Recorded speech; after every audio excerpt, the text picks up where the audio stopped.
The day my mother died, my father gave my bedroom to Renee. I stood in the doorway, watching him carry my things to the attic while my half-brother sprawled across my window seat, the one Mom and I used to share during thunderstorms. He didn't even try to hide his smirk.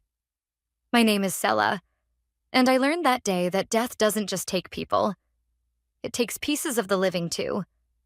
It makes sense, my father said, not meeting my eyes as he stacked my books into a cardboard box. Renee needs more space for his gaming setup, and you're hardly home anyway with your new job. I bit back the words that burned in my throat. 24 years old, and I still couldn't stand up to him. Where exactly am I supposed to sleep? We've set up the attic. My stepmother, Greta, chimed in from the hallway. It's cozy.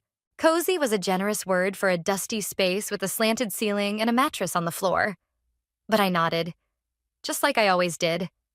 Just like Mom taught me. Pick your battles, she'd say. Keep the peace. Thanks for understanding, sis.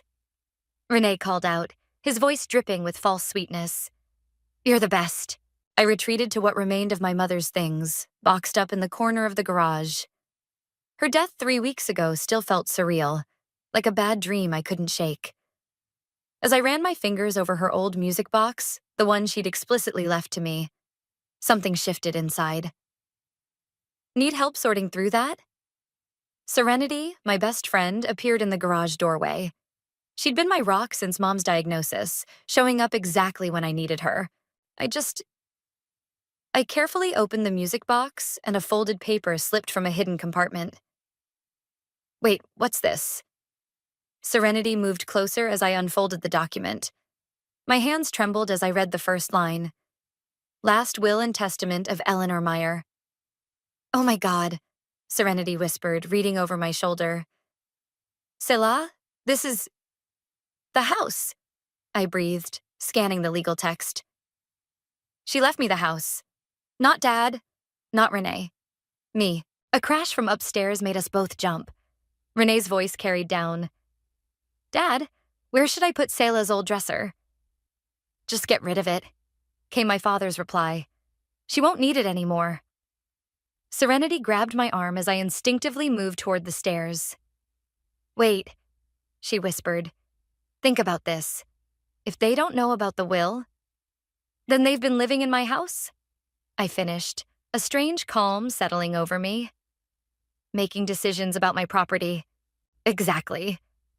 Serenity's eyes gleamed. And they just gave your room to the golden child without even asking. I carefully folded the will and slipped it into my pocket. Through the garage window, I could see Renee tossing my old stuffed animals into a garbage bag. The same ones Mom had saved for me, telling me to keep them for my own children someday. What are you going to do? Serenity asked. I thought about all the times I'd watched Renee get everything he wanted. The college fund that should have been split between us, gone entirely to his tuition. The family dinners where my father barely acknowledged my presence. The way they'd pushed me into the background of my own life, like a piece of furniture they'd rather not look at. Nothing, I said, closing the music box with a decisive click. Not yet. Not yet? I met her questioning gaze. Mom always said timing was everything. She taught me to play chess, you know? Said life was just like it. You have to think 3 moves ahead. Upstairs, I could hear Renee laughing about something with my father. The sound echoed through the house. My house, like a challenge. First, I said, I need to talk to a lawyer. Then we'll see who ends up in the attic. Serenity squeezed my hand. Whatever you need, I'm here. I nodded, pocketing my mother's music box. As we left the garage, I glanced back at the house. At my bedroom window where Renee now sat, king of his stolen castle. He waved down at me, probably thinking I was admiring his new domain. I waved back, letting him believe what he wanted. Mom's voice echoed in my memory. Sometimes, sweetheart, the best revenge is letting them think they've won. For the first time since her death, I felt something other than grief. Something that felt a lot like hope. Or maybe justice. Either way, I knew one thing for certain. This house wasn't the only thing about to change hands. This is definitely legitimate. Tessa said, adjusting her glasses as she examined the will. The law office buzzed with quiet activity around us, but her focused expression never wavered. Your mother had this properly witnessed and notarized. The house is yours, Sela. I gripped the armrests of my chair. So I could just walk in and claim it? Technically, yes. She leaned forward. But given the circumstances, I'd recommend a more strategic approach. Your father's been managing the property since your mother's death. We'll need to document everything. Serenity, who'd insisted on coming with me, spoke up from the chair beside me. What about all the modifications they're making? Renee's room renovation? Every change they make without the legal owner's consent strengthens our case, Tessa replied, making notes. Though I have to ask, why didn't your mother tell anyone about this? I twisted the ring Mom had given me on my 18th birthday. She always said she had a plan. I just never knew what it was. Well, Tessa said. She certainly had one. The will's ironclad. But we need to move carefully. Your father's a businessman. He'll fight this.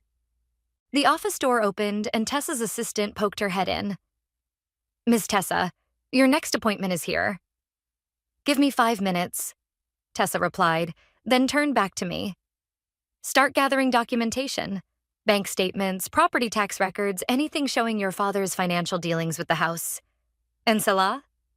Be discreet. I nodded, tucking the will back into my bag. As Serenity and I left the office, a familiar voice stopped me cold. Selah? Renee stood by the elevator, holding a coffee cup. What are you doing here?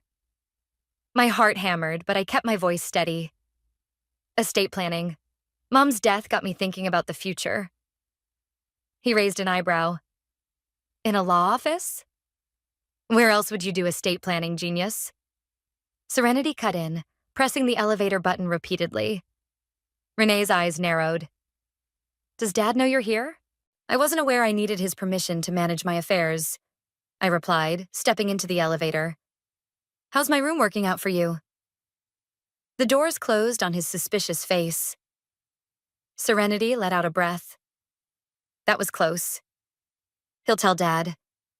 So what? You're an adult. You can visit any lawyer you want. We emerged onto the street, the summer heat hitting us like a wall. Let's get coffee, Serenity suggested. Plan our next move. At the cafe across the street, I stirred my iced latte while Serenity pulled out her phone. Okay, we need to be systematic about this. What records would your mom have kept? Her study, I said suddenly. Dad packed everything into boxes, but they're still in the basement. She was meticulous about paperwork. Perfect. When can we get in there? Friday. Dad and Greta have their weekly dinner with the country club board. Renee never misses his gaming tournament at the arcade. Serenity grinned. Sounds like a date. My phone buzzed. Dad. I showed Serenity the screen. Answer it, she mouthed. Act normal. I took a deep breath and picked up. Hi, Dad. Renee tells me he saw you at Harrison and Associates. His voice was carefully controlled. Something you want to tell me? Just getting some paperwork in order. Mom's death made me realize I should be more responsible about these things. A pause. Which lawyer did you speak to? I didn't. I lied smoothly. Just picked up some forms. Why? Another pause. No reason. Will you be home for dinner? Can't. Working late. I hadn't slept in that house since they'd moved me to the attic. My apartment might be small, but at least it was mine. Fine. He hung up without saying goodbye, as usual. Serenity reached across the table and squeezed my hand. You okay? He's worried, I said, putting my phone away. He knows something's up. Good. Let him worry. Let him wonder what his perfect little world would look like if someone pulled the rug out from under him. I thought about Mom's study, about the boxes of documents waiting in the basement, about all the times Dad had dismissed me, pushed me aside, treated me like an afterthought while Renee basked in the spotlight. Friday, I said firmly. We go through those boxes, and then we show them exactly who they're dealing with. Serenity finished. raising her coffee cup in a mock toast. As we clinked our cups together, my phone buzzed again. A text from Renee. "Whatever you're planning, sis, don't forget who Dad's favorite is." I showed Serenity the message. She snorted. "He has no idea, does he?" "No," I said, deleting the message. "But he will."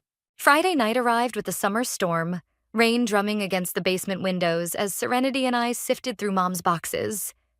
The musty space felt like a tomb of memories, each cardboard container labeled in Mom's neat handwriting. "Found anything?" Serenity asked, holding her phone's flashlight over another box. "Tax records, insurance papers." I paused, pulling out a leather-bound folder. "Wait, these are letters." Lightning flashed outside as I opened the first envelope. Mom's handwriting filled the pages, dated just months before her death. The basement door creaked. "Someone's home," Serenity whispered, clicking off her light. Footsteps descended the stairs.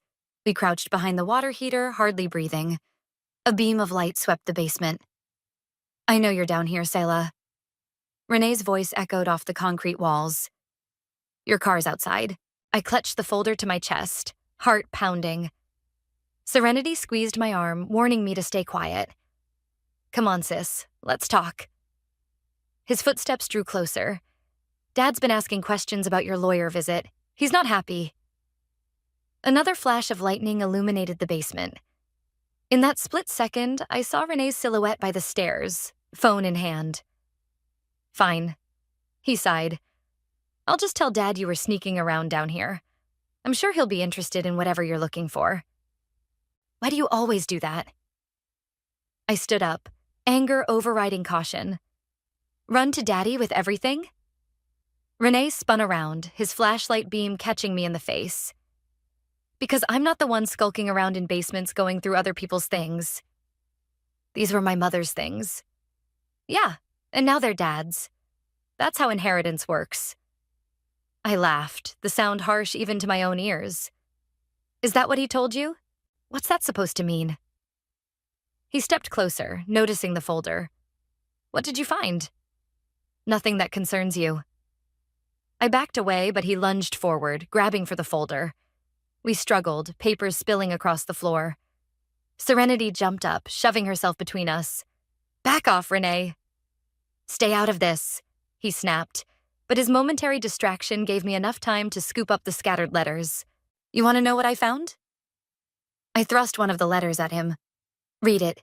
Read how Mom really felt about Dad's precious golden boy." His hands shook as he read, face illuminated by his dropped flashlight. "I fear for Selah's future in this house," he read aloud. "Frank's favoritism toward Renee has created a poison that will outlive me." He looked up, face pale. "This is bullshit." "Is it? You're living in my bedroom, Renee. You took my college fund. Every Christmas, every birthday, it's always been the Renee show." "That's not my fault. I didn't ask for any of that." "No, but you sure as hell enjoyed it." Thunder crashed outside. Renee crumpled the letter, throwing it at my feet. "Dad's going to hear about this." "Of course he is," I said quietly. "That's all you know how to do." He stormed up the stairs, the door slamming behind him. Serenity picked up the crumpled letter, smoothing it out. "You okay?" I nodded, examining the other letters. "Look at this. Bank statements, property assessments. Mom was building a case." "Against your dad?" "For me." I held up another document. She knew exactly what she was doing when she left me the house. She was protecting me from them. My phone buzzed. A text from Dad. "Come home, now." "He's going to be furious," Serenity said, reading over my shoulder. "Good." I gathered the letters, tucking them safely in my bag. Let him be furious. Mom spent years documenting everything. His financial decisions, his treatment of me, even conversations she recorded. She knew this day would come. "What are you going to do?" I thought about the will in my bag, about Tessa's advice to move carefully, about all the years I'd spent trying to earn my father's love while Renee took it for granted. "I'm going home," I said, heading for the stairs. but not the way they expect. Serenity followed me up. Want me to come with you? No, this is between me and them now. I hugged her quickly. But stay close to your phone. As I drove through the rain toward my father's house, my house, I thought about Mom's letters. She'd known this confrontation was coming. She'd prepared me for it, in her own way, leaving breadcrumbs for me to follow when I was ready. Another text from Dad. Don't make me wait. I smiled, thinking of all the times I'd jumped at his command. Not tonight. Tonight, I had Mom's truth in my bag and her strength in my heart. The house loomed ahead, every window blazing with light. They were waiting for me, thinking they knew what was coming. They had no idea. I found them in Dad's study. Him behind his massive oak desk, Greta perched on the leather sofa, and Renee leaning against the bookshelf with his arms crossed. The room smelled of Dad's expensive cigars and Greta's perfume. Sit down, Dad commanded, pointing to the chair across from his desk. I remained standing. I prefer to stand. You've been going through your mother's things without permission, he said, voice dangerously low. Sneaking around like a thief in my house. Your house? The words slipped out before I could stop them. He slammed his hand on the desk. Yes, my house. The house I paid for. The house I maintained while my mother what, Dad? I stepped closer to his desk. While she documented everything? His face paled slightly. Greta shifted on the sofa. What exactly did you find in those boxes, Selah? She asked, trying to sound casual. I pulled out Mom's letters. Everything. The college fund that was supposed to be split between us but mysteriously became Renee's alone. The trust fund Mom set up for me that disappeared. Even recordings of your conversations about pushing me out. Those are private family matters, Dad growled. Exactly. Family matters. So why was I always left out? Renee pushed off from the bookshelf. Oh, come on. You're not still bitter about the college thing, are you? You needed? I spun to face him. I worked 3 jobs to put myself through school while you partied your way to a degree you never even used. That's enough. Dad stood up. I made decisions based on what was best for this family. Best for your new family, you mean? I pulled out another letter. Mom saw it all. She knew what you were doing. Your mother was sick. Greta cut in. She wasn't thinking clearly near the end. A knock at the front door interrupted us. Dad frowned. Who? That would be Dawn, I said. Mom's old friend? The one who witnessed her will? The color drained from Dad's face. What will? The doorbell rang again. Renee moved to answer it, but Dad waved him back. Don't. They'll keep coming, I said quietly. Dawn, Tessa, the executor of Mom's estate, they all know. Know what? Greta stood up, her carefully maintained composure cracking. Frank, what is she talking about? I reached into my bag and pulled out the will. Mom left me the house, Dad. Not you, not Renee. Me. The silence that followed was deafening. Renee snatched the will from my hands, scanning it frantically. This can't be legal. It's completely legal, I said. Properly witnessed, notarized, and filed with the county. Mom made sure of that. Dad sank back into his chair. You're lying. Am I? Check with the county records. Talk to Don. He's still waiting outside. Mom trusted him to keep her secrets until the time was right. Greta rushed to Dad's side. Frank, do something. Oh, he can't, I said, gathering my mother's letters. Everything he's done since Mom died. Giving away my room, renovating without permission. It's all been illegal. He's been making changes to property he doesn't own. The doorbell rang a 3rd time. Dad's hand trembled as he reached for his phone. Go ahead, I said. Call your lawyer. But first, you might want to check the property liens. Mom was very thorough about protecting her assets. And my inheritance. Renee slumped against the bookshelf. Dad? Get out, Dad whispered, not looking at me. Get out of my study. Your study? I smiled, channeling Mom's quiet strength. I think you mean my study. In my house. I walked to the door, pausing with my hand on the knob. By the way, you'll be hearing from my lawyer about those renovations. And Renee, I want my room back by the end of the week. You can't do this, Greta protested weakly. Actually, I can. And I am. I opened the door. Oh, and Dad? Mom recorded your conversation about the trust fund. The one where you admitted to embezzling from it. I wonder what the police would think about that. His head snapped up, face ashen. You wouldn't. Try me. I learned from the best after all. Mom taught me to keep everything documented. As I walked out, I heard Renee's panicked voice. Dad, what are we going to do? I closed the door on Dad's response, finding Don still waiting on the porch. His kind eyes crinkled with concern. Everything okay in there? No, I said, feeling lighter than I had in years. But it will be. The storm had passed, leaving the air clean and fresh. As Don and I walked to his car, I could hear raised voices from Dad's study. My study, floating through the open window. Let them argue, I thought. Let them feel what it's like to lose everything they took for granted. Just like I had. The moving truck arrived at dawn. I sat in my car across the street, watching Renee supervise the removal of his gaming setup from my old room. Serenity handed me a coffee through the window. You sure you want to move back in? She asked. You could sell the place, start fresh somewhere else. Mom wanted me to have this house, I said, taking a sip. Not to sell it, to live in it. A crash from upstairs made us both jump. Renee's voice carried across the lawn. Careful with that. It's worth more than you make in a month. Your brother's taking it well, Serenity said dryly. HalfBrother, I corrected, getting out of the car. And he's lucky I'm giving him a week to move out.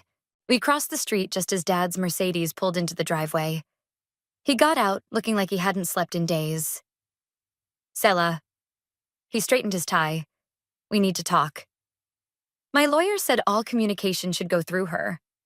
Damn it, I'm still your father. Are you? I met his gaze. Because fathers don't steal from their daughters' trust funds. Another crash from upstairs. Renee appeared at the front door, face red with anger. The movers broke my limited edition console. Bill me, I said, brushing past him into the house. The entrance hall smelled of Greta's cleaning products. She'd been stress cleaning all week. This isn't over, Dad called after me. I have connections. I can make things very difficult. Frank. Don's voice cut through the morning air. He stood at the bottom of the driveway, holding a manila envelope. I wouldn't finish that thread if I were you. Dad's face darkened. You knew about this all along. Eleanor made me promise. Don said simply. She knew what you'd do if you found out too soon. Found out what? Renee demanded, stomping down the stairs. What else are you people hiding? Don handed me the envelope. Your mother's final gift. I was supposed to give you this once you'd claimed the house. Inside was a USB drive and a handwritten note. My hands shook as I read Mom's familiar script. For when they try to fight back. Love, Mom. What's on it? Dad's voice had lost its edge, replaced by something close to fear. Let's find out. I headed for the study, my study now, aware of everyone following me. Serenity squeezed my shoulder as I plugged the drive into my laptop. Folders popped up, each meticulously labeled. Financial records, recordings, photos. I clicked on a video file. Mom's face filled the screen, recorded shortly before her death. Hi, sweetheart, she said softly. If you're watching this, you've finally stood up to them. I'm so proud of you. Dad made a choking sound behind me. Frank? Mom's voice continued. If you're there, you should know I've sent copies of everything to my lawyer. Every conversation about Selah's trust fund, every document you forged, every scheme you planned with Greta to push our daughter aside. It's all there. Renee slumped against the doorframe. Dad? What's she talking about? Your father, Mom said, as if answering Renee's question, has been embezzling from his company for years, using Selah's trust fund to cover his tracks. I have proof of all of it. The silence in the room was absolute. I didn't want it to come to this, Mom continued. But I knew you, Frank. Knew you'd try to fight Salah's claim to the house. This is my insurance policy. My guarantee that you'll let our daughter have what's rightfully hers. The video ended. Dad's breathing was ragged. You knew, he whispered. All this time you knew what I was doing. She knew everything, Dawn said from the doorway. She just waited for Selah to be strong enough to handle the truth. Renee pushed away from the wall. So what happens now? Now, I said, ejecting the USB drive. You finish moving out. Dad can decide whether he wants his board of directors to see what's on this drive. You're blackmailing me? Dad's voice cracked. No, I'm giving you a choice. Leave us alone. Me in the house, and this stays between us. Keep fighting, and everyone learns the truth. Greta appeared in the doorway, face pale. Frank, the movers are waiting. Dad looked around the study, at the walls covered in his business awards, the desk where he'd made all his schemes, the life he'd built on lies. Fine, he said finally. Keep the house. Keep your mother's secrets. But don't expect anything else from me.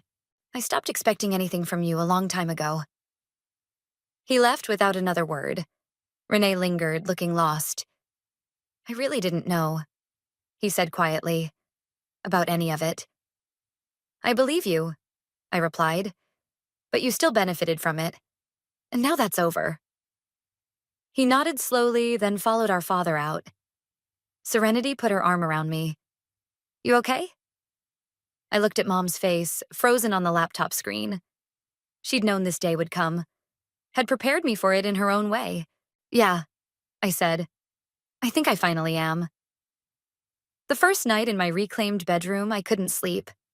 Renee's gaming posters had left ghostly rectangles on the walls, and the air still smelled faintly of his cologne. I was rehanging my old curtains when headlights swept across the driveway. My phone buzzed. Serenity. Turn on the news. Now. I flicked on the TV just as Dad's face filled the screen. The headline made my stomach drop. Local business mogul steps down amid financial investigation. The reporter's voice cut through the quiet room. Sources say Frank stepped down following anonymous tips about irregular financial activities. Another text from Serenity. I swear I didn't leak anything. I know, I typed back, but someone did. My doorbell rang. Through the window, I saw Renee's car in the driveway, his silhouette pacing on the porch. What do you want? I called through the door. They're freezing our accounts, he said, voice cracking. All of them. Dad's gone crazy. He's threatening to leave the country. Please, Salah, I need help. Against my better judgment, I opened the door. Renee looked terrible, unshaven, wearing the same clothes from yesterday. Where's Greta? I asked. Gone. Packed a bag this morning and disappeared. Dad's secretary leaked everything to the board. Something about him harassing her for years. He ran his hands through his hair. Did you do this? No. I stepped aside to let him in. Mom's USB drive is still in my safe. This is something else. Then who? That would be me. Dawn appeared at the bottom of the porch steps. Sorry, Selah. I know you wanted to handle this quietly, but some truths need to come out. Renee spun around. You? Why? Because your father wasn't just stealing from Selah, Dawn said, climbing the steps. He was stealing from everyone, including your mother's cancer treatment fund, Eleanor. My knees went weak. What? The money she set aside for experimental treatments. Frank transferred it all to cover his tracks. That's why she stopped fighting at the end. She couldn't afford to keep going. The world tilted sideways. Renee caught my arm before I could fall. He killed her, I whispered. He actually killed her. Not directly, Dawn said gently. But he took away her choices. I couldn't let that stand. Not after watching you fight so hard for justice. Renee's phone buzzed repeatedly, notifications flooding in. Dad's being arrested, he read, voice hollow. They're at his office right now. I sank onto the porch swing, Mom's favorite spot. What happens now? Now, Don said. The truth comes out. All of it. The embezzlement, the harassment, everything. Your mother kept records of it all, not just what affected you directly. Why didn't you tell me? I asked. Because you needed to fight your own battle first. Prove to yourself that you could stand up to them. Eleanor was very clear about that. Renee slumped against the porch railing. I have nothing left. No money, no home. You have an apartment, I said quietly. And a job, if you want it. The coffee shop where I worked through college is hiring. He looked up, surprised. Why would you help me? Because Mom would have wanted me to. She knew you were as much a victim of Dad's manipulation as I was, just in a different way. Don cleared his throat. There's something else you both should know. Eleanor left a second will with my firm, a private one, dealing with her personal assets. He pulled an envelope from his jacket. She split everything between you, equally. Said her children deserved a fresh start once the truth came out. Renee's phone buzzed again. He looked at it and laughed bitterly. Dad's asking for bail money, as if I have any left to give. Let him ask, I said. We're not his ATM anymore. The morning sun crept over the horizon, painting the porch in soft gold. Mom used to say sunrise was nature's way of giving us second chances. I should go, Renee said, standing up. Pack what's left of my stuff before they freeze everything. The guest room's empty, I heard myself say. If you need a place to stay, just until you get back on your feet. He stared at me. After everything? Fresh start, remember? That's what Mom wanted. Don smiled, heading back to his car. Eleanor would be proud of you both. Remember that. As his car pulled away, Renee and I sat in silence, watching the sunrise from Mom's porch swing. Not quite friends, not quite enemies, just two people learning to see each other clearly for the first time. My phone buzzed, a news alert about Dad's arrest. I turned it off without reading it. Some truths could wait until tomorrow.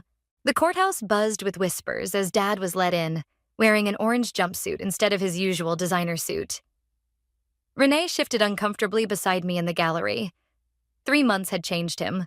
His designer clothes replaced by a barista's uniform, his arrogance softened by humility. I'll rise, the bailiff called. Tessa touched my arm. Remember, you don't have to speak if you don't want to. But as Dad shuffled to his place, I knew I had to. For Mom, the judge peered over her glasses. Before we proceed with sentencing, I understand the victim's daughter wishes to make a statement.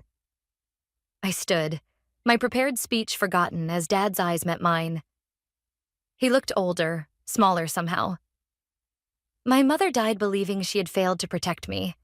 I began, my voice stronger than I expected. She spent her last months documenting every betrayal, every manipulation, every dollar you stole instead of focusing on her treatment. Dad's lawyer shifted in his seat, but Dad just stared at his hands. You didn't just steal money, I continued. You stole her peace. You stole her chance to fight for her life.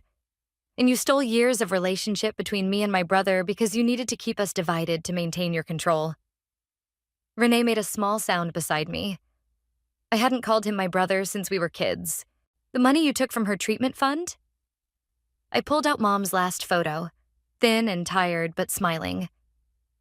That could have given her 6 more months, maybe a year. Time she could have spent with her children instead of gathering evidence against their father. The judge leaned forward. Ms. Meyer, in your opinion, what would justice look like in this case? I looked at Dad. Really looked at him. Justice already happened. He lost everything he valued. His reputation, his power, his ability to control others. Mom made sure of that.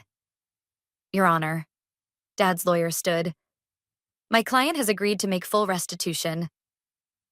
With what money? Renee interrupted from beside me. The money you stole from Mom's cancer fund? From Sella's trust? From my college fund that was supposed to be shared? The judge banged her gavel. Mr. Meyer, control yourself or leave my courtroom. Sorry, Your Honor. Renee sat back, but his words hung in the air. Dad finally spoke, his voice raspy. I want to make amends. No, I cut in. You want to make deals, just like always. But Mom kept receipts, every single one. The judge nodded. Indeed she did. The evidence Mrs. Meyer compiled is quite comprehensive. She straightened her papers. Frank Meyer, please rise for sentencing. The next few minutes passed in a blur of legal terms.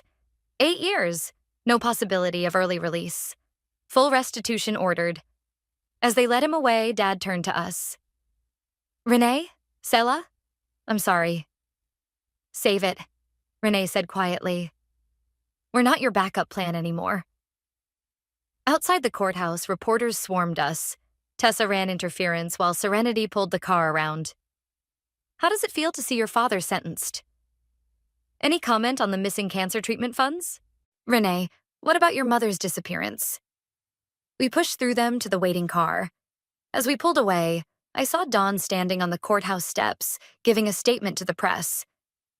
He's good at handling them, Renee said, loosening his tie. Been doing it since everything broke. Mom chose her allies well, I replied. Yeah. He stared out the window. Listen, about the guest room. I found an apartment, moving out next week. You don't have to. I do. He turned to face me.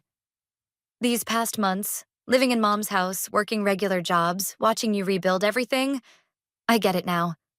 Why she fought so hard to protect you from him, from what I was becoming. Serenity caught my eye in the rearview mirror. She'd watched this transformation too, from her spot behind the coffee shop counter where she'd trained him. You're not him, I said firmly. You never were. He just made us think we had to be what he wanted. Ms. Tessa says Mom's personal assets will be released next week, Renee said, after the restitution hearing. We could, I don't know, do something good with it? Like what? A foundation, maybe? For families dealing with cancer? Help them afford the treatments Mom couldn't get? My throat tightened. She'd like that. My phone buzzed. Another news alert about Dad. I ignored it, just like I'd ignored Greta's attempts to contact us from whatever country she'd fled to. Mom's birthday is next week, I said instead. First one since everything. Renee nodded. Think she'd mind if we had cake on her porch swing? No, I smiled, remembering all the birthdays we'd celebrated there before everything went wrong. I think she'd love that. As we drove home, to Mom's house, our house, I realized she'd given us one final gift, the chance to become the family she'd always wanted us to be. Just not the way any of us had expected. The autumn breeze carried the scent of fresh paint as I hung Mom's wind chimes on the porch. Inside, Serenity and Renee argued over furniture placement in the newly renovated living room. The bookshelf goes by the window, Serenity insisted. That's where Eleanor always had it. But the light would be better for the reading nook if we... The bookshelf stays, I called through the screen door. Mom knew what she was doing. The doorbell rang. Don stood on the steps holding a familiar leather-bound folder. Found this while cleaning out my office, he said, handing it to me. Thought you might want it. Inside were photos I'd never seen. Mom in her college days, young and vibrant. Dad before greed consumed him. Baby pictures of me and Renee. She kept everything, Don said softly. Not just the evidence against Frank. She documented the good times too. Renee appeared behind me. Is that us at the beach house? Before Dad sold it, I nodded. Mom's favorite vacation spot. The foundation closed on it yesterday, Renee said. It's ours again. Well, the foundation's anyway. First retreat for families in treatment starts next month. Don smiled. Eleanor would have loved that. Using Frank's restitution money to help others fight cancer? Perfect karma. The wind chimes tinkled as Serenity joined us, carrying Mom's old music box, the one that started everything. Found this while moving the bookshelf, she said. There's something still inside. I opened it carefully. A small key fell into my palm, along with a note in Mom's handwriting. For the beach house master bedroom. Some treasures are meant to be found twice. Renee leaned against the porch railing. Think she hid more evidence? No. I smiled, remembering Mom's love of mystery novels. I think she left us a treasure hunt. One last adventure. The retreat starts in 3 weeks, he said slowly. We could go down early, check it out. Road trip, Serenity exclaimed. I'll pack snacks. Dawn chuckled. I'll keep an eye on the house and the foundation paperwork. Inside, the newly painted walls glowed with warm colors Mom would have loved. Her books lined the shelves, her art hung in places of honor. But it wasn't a shrine. Renee's coffee shop award sat beside my journalism degree, new memories mixing with old. Before you go, Dawn said, pulling out an envelope.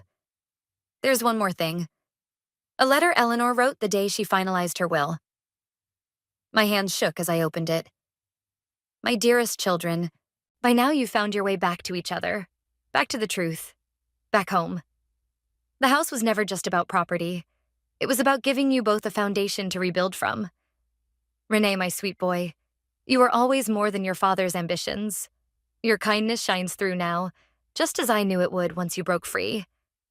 Selah, my fierce girl, you've become everything I hoped. Strong enough to fight, wise enough to forgive, brave enough to love again. The beach house key opens more than a door. It opens the next chapter. Write it together. All my love, Mom. Renee wiped his eyes. She knew we'd fix things.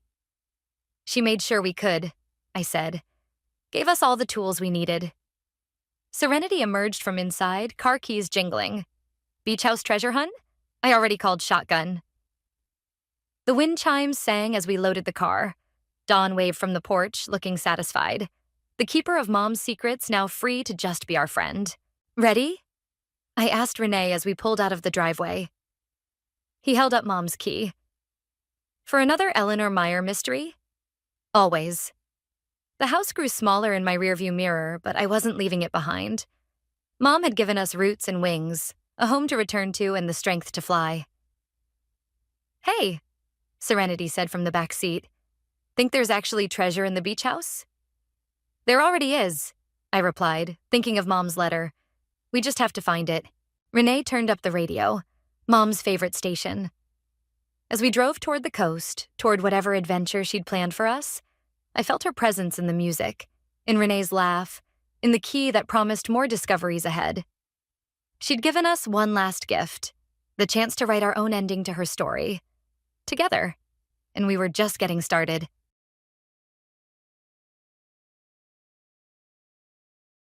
My life changed dramatically 3 years ago when I started living with my grandson Kevin after my son's divorce. I still remember that day clearly. On a rainy April evening, my son David suddenly visited my house. "Mom, I'm getting divorced." When I think about Kevin, as he struggled to get the words out, I couldn't help but see him as the little boy he once was. Since losing my husband 5 years ago, my life had been focused solely on work. But that evening marked the beginning of a significant change. I'm Martha Anderson, living in the Maple Grove area, a suburb of Minneapolis, Minnesota. For 35 years, I've been involved in community healthcare as the pharmacy department manager at Target. My days start at 7 a.m., filled with checking prescriptions, managing inventory, and supervising staff. With retirement coming next month, I'm now focusing on training my young successor. At 65, with my graying hair becoming more noticeable, I never imagined I'd be raising my grandson at this age. Our home is a white 2-story house, built 25 years ago. It's the house my husband Robert chose, saying, "Let's raise our family here." 2 maple trees that he planted in front of the entrance have grown magnificently, turning beautiful colors in autumn. The spacious backyard now features Kevin's baseball practice net, and on weekends, it echoes with the voices of neighborhood children. Next door lives the Wilson family, and their son Tommy is Kevin's best friend. Across the street, the retired teachers Mr. and Mrs. Johnson often treat the children to homemade cookies. This neighborhood has many children of the same age, and the morning scene of kids waiting for the school bus looks just like something out of a movie. Kevin is an 8-year-old baseball player in the Minneapolis Little League. With his father's brown eyes and black hair, along with his cheerful personality, he's popular at school. He serves as vice president of his third-grade class, and teachers praise him for being responsible. Nothing makes me happier as a grandmother than when he declares my homemade macaroni and cheese the best in the world. My son David works as a site supervisor at Anderson Construction. His meticulous and serious nature hasn't changed since childhood, but lately, I've been concerned about his late returns home and increased business trips. He only explains his divorce from 3 years ago as work-related issues and still won't discuss the details. Sometimes I catch him checking his phone late at night, but I avoid asking about it. On an ordinary Saturday, I went to watch Kevin's Little League game as usual. Parents gathered at the baseball field along Theodore Worth Parkway. As Kevin stepped up to bat in the pleasant autumn breeze, surrounded by maple trees beginning to change color. "Go, Kevin!" Responding to my cheer, Kevin hit a beautiful single to right field. In his fourth at-bat, with a runner on second base, he got his second RBI hit of the season, contributing to the team's victory. After the game, while chatting with other team mothers, I overheard some concerning conversation. "David seems different lately. Come to think of it, his car was out late last week too. I heard there are some rumors about that construction company." Though worried, I didn't dwell on it at the time. At 6 p.m., after returning home, I make Kevin's favorite macaroni and cheese as usual. My special recipe includes Kraft Special cheese sauce with a secret touch of powdered Parmesan. I also set out fresh salad I bought at Target yesterday. "Grandma, I got hits today." I saw them. They were wonderful hits. While helping with homework, I listened to Kevin's excited voice. "Dad said he's coming home early today." At 8 p.m., David returns. "Glad there wasn't much overtime today." "Dad, I got 2 hits today." "That's my boy." "Well done." I could see my son smile despite his tired appearance. Before taking a sleepy Kevin to his room upstairs. "Good night, Grandma. I love you." My grandson's words fill my heart with warmth. Watching Kevin's sleeping face, I felt grateful for these peaceful days. Little did I know that an event that would drastically change our family's life was waiting for us that night. At 11 p.m., I was in my second-floor room preparing for tomorrow's church service. Going to Methodist church with Kevin on Sundays has become our routine these past 3 years. While choosing clothes from my closet for tomorrow, I smiled naturally, remembering today's baseball game. Outside the window, autumn winds rustled the maple trees beginning to change color, and in the distance, someone's dog occasionally barked. In the quiet house, a dim nightlight glowed from Kevin's room. In my son's study, the desk lamp was still on. David seemed to be poring over work documents again. Suddenly, breaking the quiet, the doorbell rang. At this hour, while descending the stairs, I notice an ominous light illuminating the entrance. Red and blue lights alternately color the room. Through the curtains, police vehicle lights cast eerie shadows on the walls. Though the sirens are silent, porch lights begin turning on in neighboring houses. Opening the door, the cold autumn night air rushes in. The damp air seemed to carry a premonition of something serious. 2 police officers stood there. The female officer was in her mid-30s, with refined features but a stern expression. The male officer appeared to be in his 50s, his graying hair and worn uniform speaking to years of experience. "Are you Mrs. Anderson?" The female officer addresses me in a quiet but firm voice.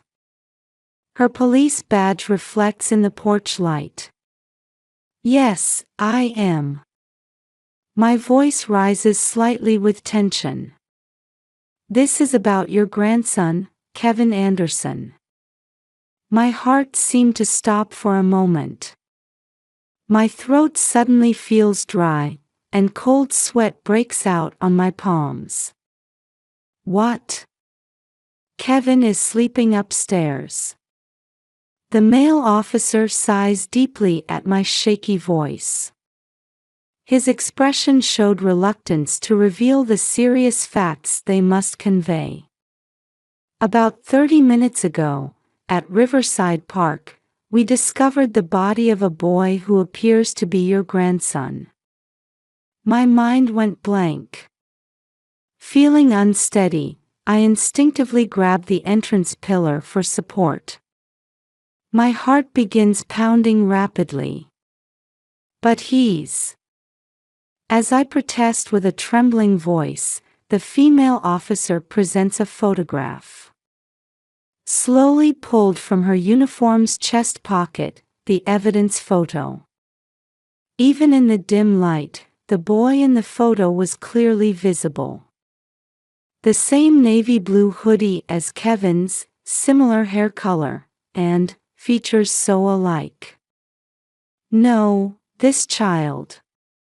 Words won't come out. Feeling sensation leaving my limbs, I suddenly rush upstairs. My feet are unsteady. The family photos on the wall appear to blur. Bursting into Kevin's second-floor room, there he was, breathing peacefully in sleep. Under the wall adorned with Minnesota Twins posters, beside scattered textbooks, his baseball trophy gleams in the moonlight as he sleeps with his usual peaceful expression. "Kevin!" I couldn't help but call out loudly. Kevin wakes with a start. "Grandma. What's wrong?" Seeing my grandson's confused face as he rubs his eyes, I feel relief but also mounting anxiety. Then, I hear David's voice from downstairs.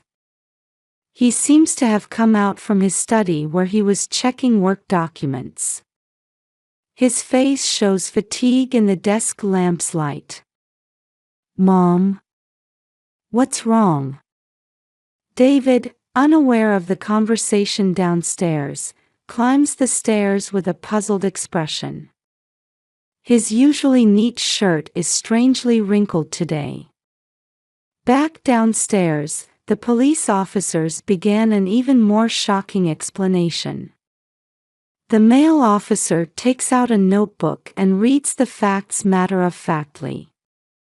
The estimated time of death for the discovered boy is around 6 p.m. The location was near Anderson Construction. The driver, Marie Collins, is in critical condition. She's been transported to Memorial Hospital. The victim was wearing clothes similar to your Kevin's. Then came the decisive statement. The female officer produces an evidence bag. David Anderson's business card was found at the scene. My gaze turns to my son, standing frozen on the stairs. Even in the dim light, I could clearly see David's face turning pale in the moonlight.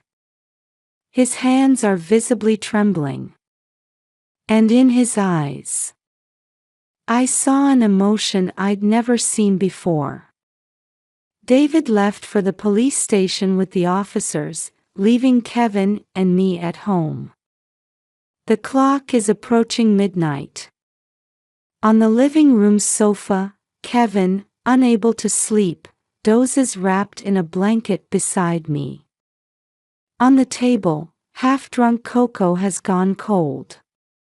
Though usually not allowed at this hour, tonight is special. Only the ticking of the old grandfather clock echoes in the silent house. Outside, the cold autumn wind blows, and maple leaves scratch against the windows.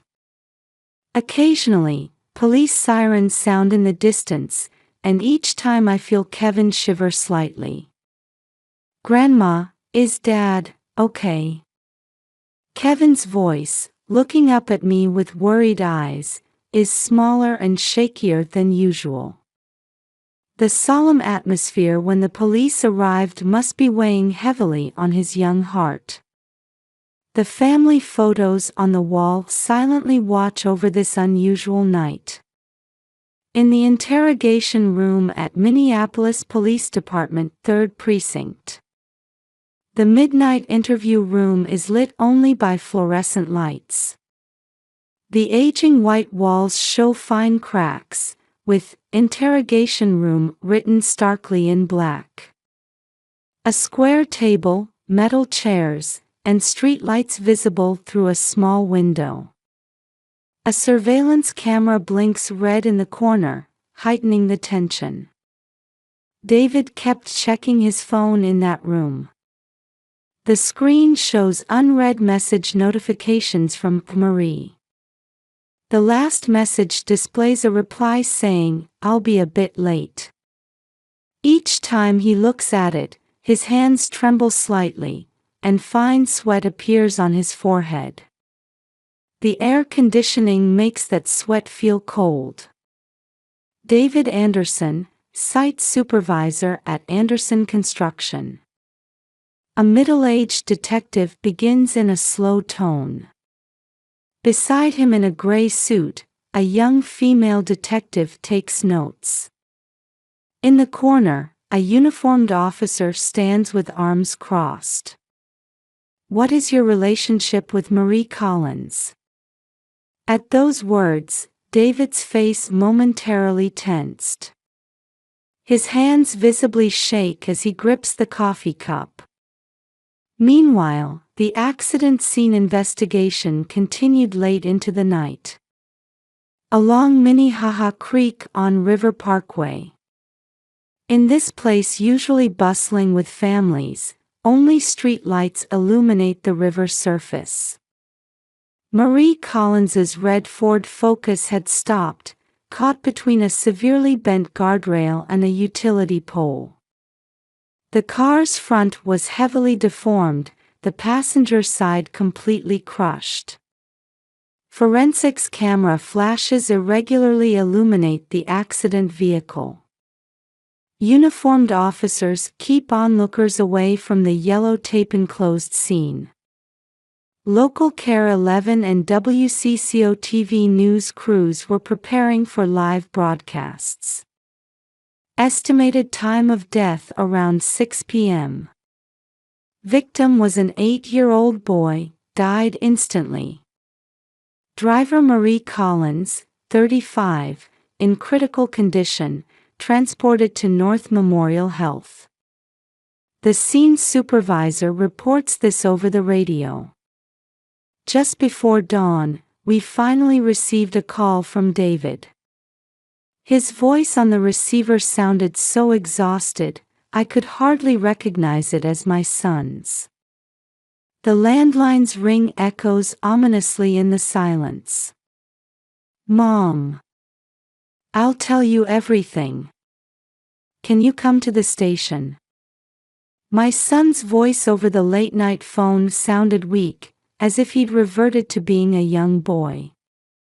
Leaving sleeping Kevin on the sofa, I inform our neighbors, the Johnsons, of my sudden departure.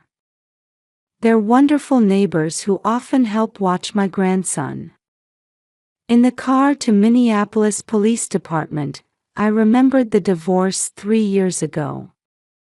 The sudden declaration of separation. The formal reasons. How my son had changed since then. The nighttime Minneapolis cityscape quietly passes by the car window.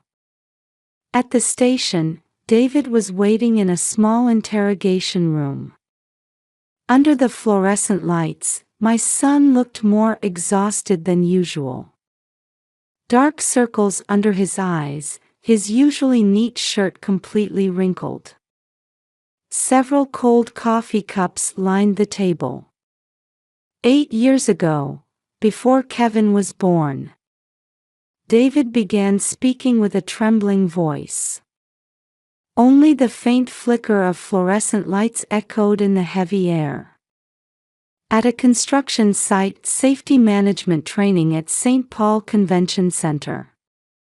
Marie was delivering her lecture confidently in front of about 50 participants in the large conference room.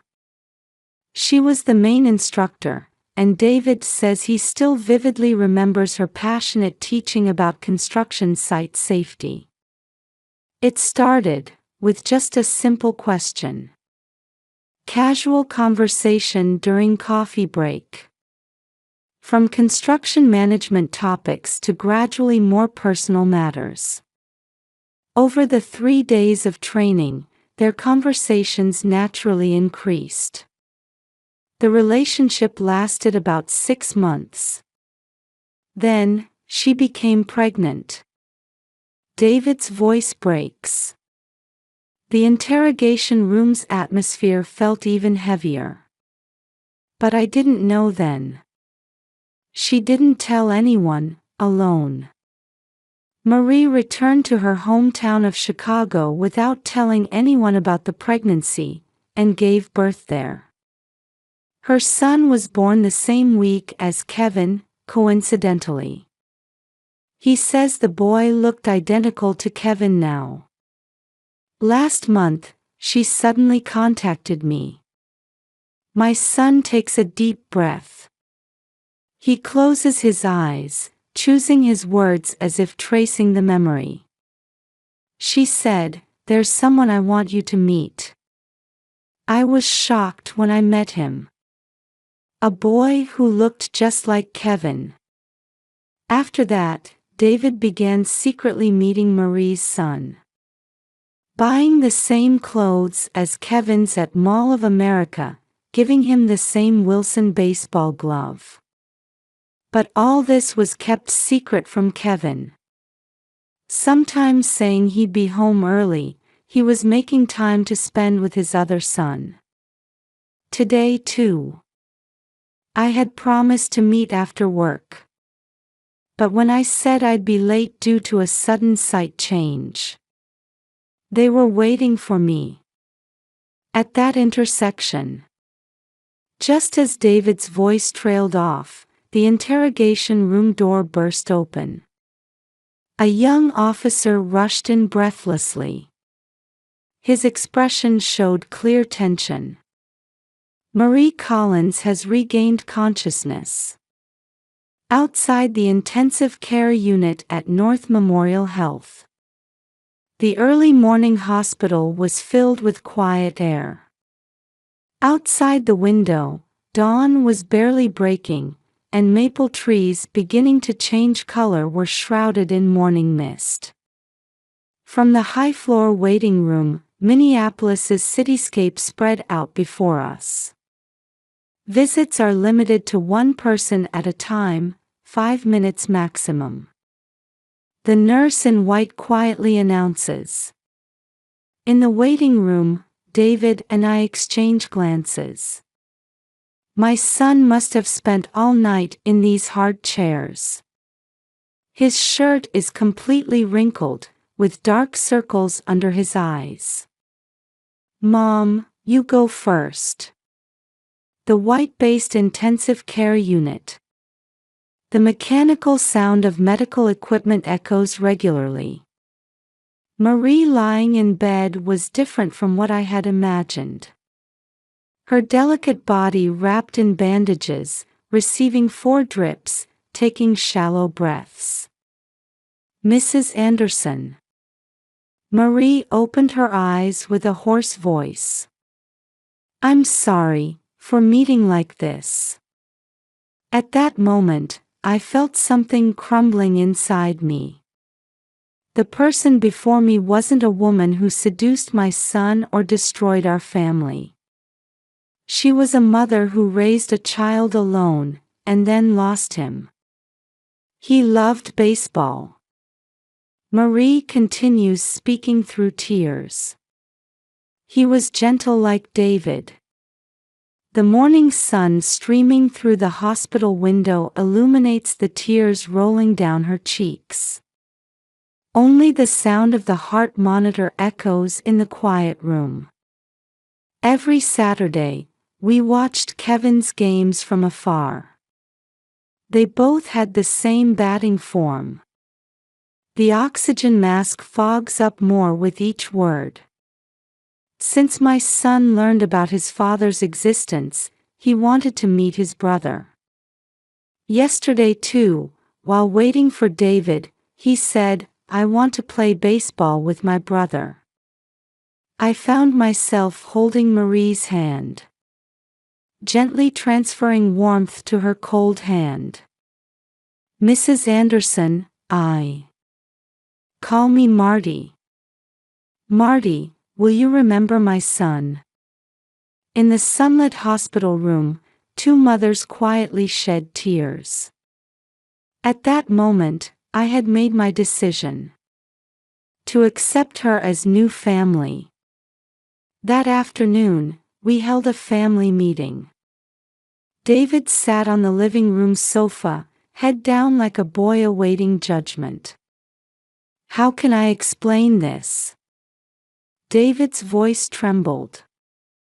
Honestly, tell everything. At my words, my son gives a small nod. The next Sunday, after returning from church, we decided to tell Kevin the truth. In the living room bathed in autumn sunlight, the 3 of us face each other. On the table lay the photo of her son that Marie had treasured. Kevin, we need to talk. I sit next to my grandson and gently put my arm around his shoulders. You had a brother. Kevin's large eyes look at us. He loved baseball just like you. We explained everything carefully, one step at a time. David occasionally added details. Actually, Dad was secretly meeting your brother. I see. Kevin whispered, as if understanding. The following week, we stood before a small grave. In a quiet corner of Minneapolis Lakewood Cemetery. The sky was clear blue, and autumn-colored trees swayed gently in the wind. Kevin placed his precious glove before the grave. This is my special glove, but since I couldn't promise to play baseball together, please keep it with you. Marie sat in her wheelchair, quietly praying, while David placed his hand on his son's shoulder. 6 months have passed since then. Our lives have slowly begun to take a new shape. Every Sunday after church, visiting Marie has become our routine. Though confined to a wheelchair, she's gradually regaining her bright smile. In our living room, a new family photo has been added. It was taken after one of Kevin's baseball games. Marie is there too, in her wheelchair, everyone showing their smiles. Next to it is a photo of her son in heaven. "Grandma," Kevin said one day, looking up at the photos. "Was my brother as good at baseball as me?" "Yes, just like you. I'll do my best in the next game, for my brother too." Marie now comes to watch Kevin's games on weekends between her rehabilitation sessions. Even his ex-wife, who initially kept her distance, has slowly begun to show understanding. And now, we're looking for a new house. A barrier-free home where we can live together with Marie. A story that began with tragedy is transforming into a bond of a new family. Though sometimes hurting and struggling, we've begun walking forward. In the evening, watching Kevin and David playing catch in the backyard, I sometimes think, life may take unexpected turns, but through forgiveness and supporting each other, new paths will always open up. Surely in heaven, my other grandson is playing baseball too. When he's reborn, I hope we can all play baseball together.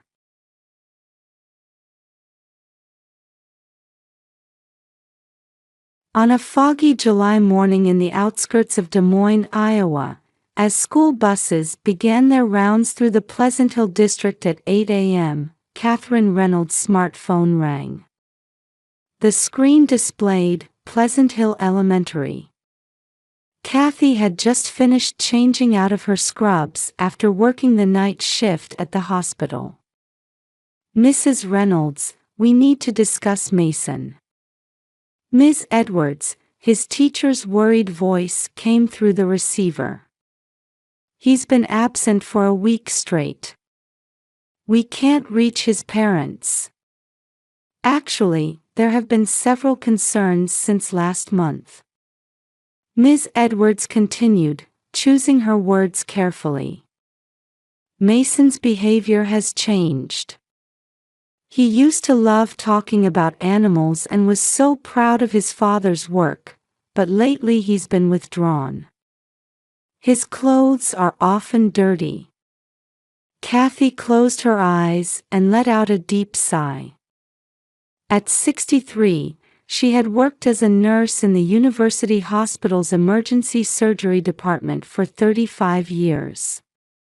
She had seen countless critical situations, but the tightness in her chest now was second only to when she lost her husband 3 years ago. "I understand. I'll go check on them."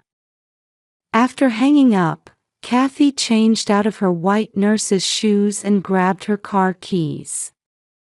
Usually, she visited once a month, but lately, she had been worried about her son and daughter-in-law. Derek and Victoria's only response was always that they were busy. She could only see her grandson Mason when they weren't home.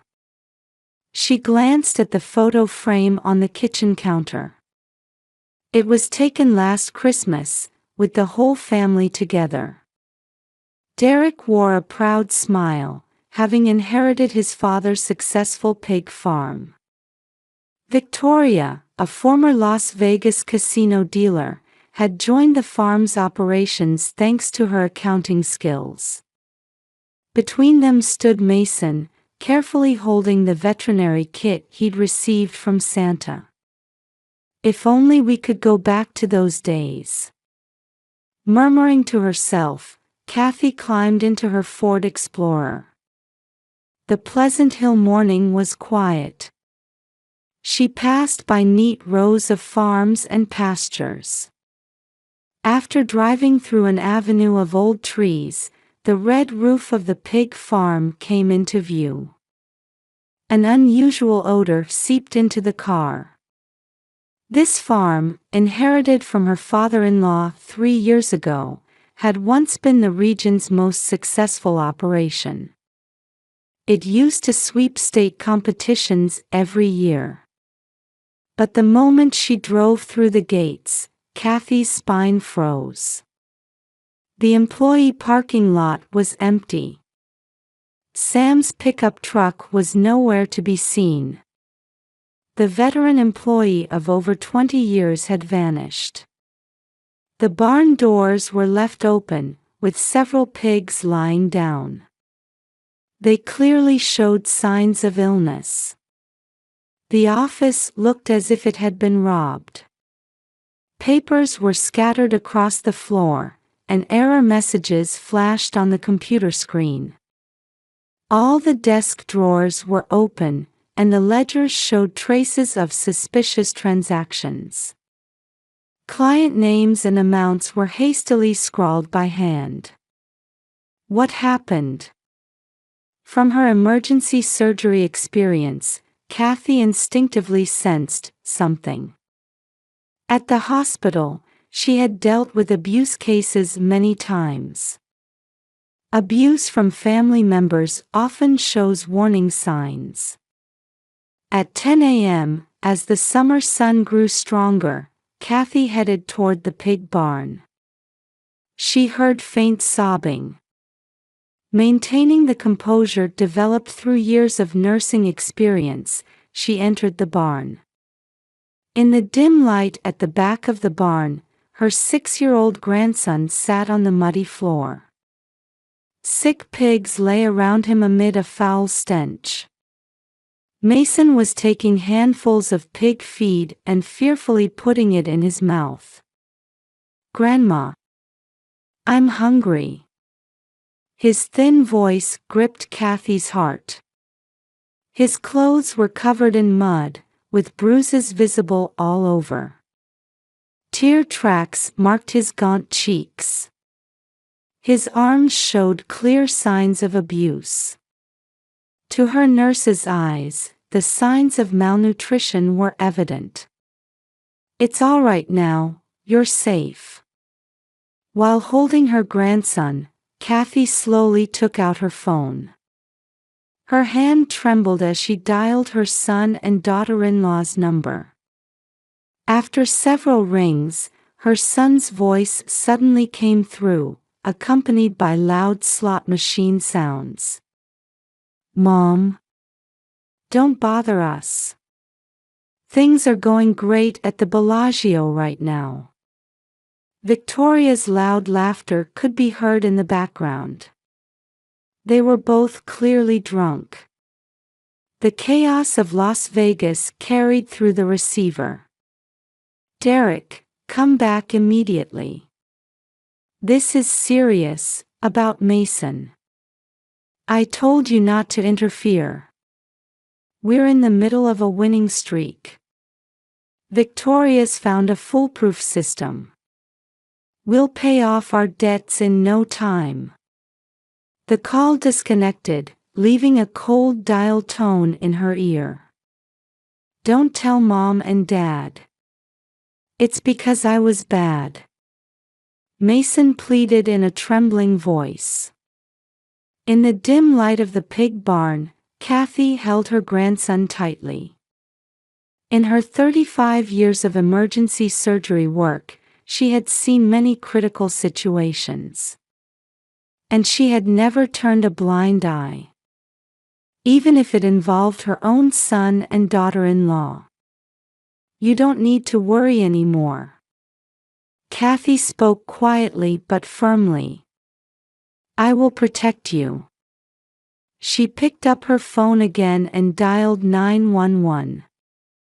Simultaneously, she sent a message to the hospital's pediatrician. The summer sunlight streamed into the barn, illuminating Mason's tear-stained cheeks. At 1 p.m., after the Pleasant Hill Police Department's investigation team had left, Kathy faced reality in the farm's office. Mason was undergoing examination at the hospital. She had returned to the farm temporarily to investigate the situation more thoroughly. On the desk lay 3 months' worth of unpaid bills. Payment demands from Mid-American Energy for electricity, water supply termination notices, and feed company contract termination notices. Adding up the amounts made her dizzy. I never imagined it was this bad. Opening the office refrigerator revealed it was completely empty. It seemed like a lie that Victoria used to make sandwiches for the employees. The kitchen shelves held only a few expired canned goods. Mason's room was as cold as winter. The air conditioning was set to its lowest temperature.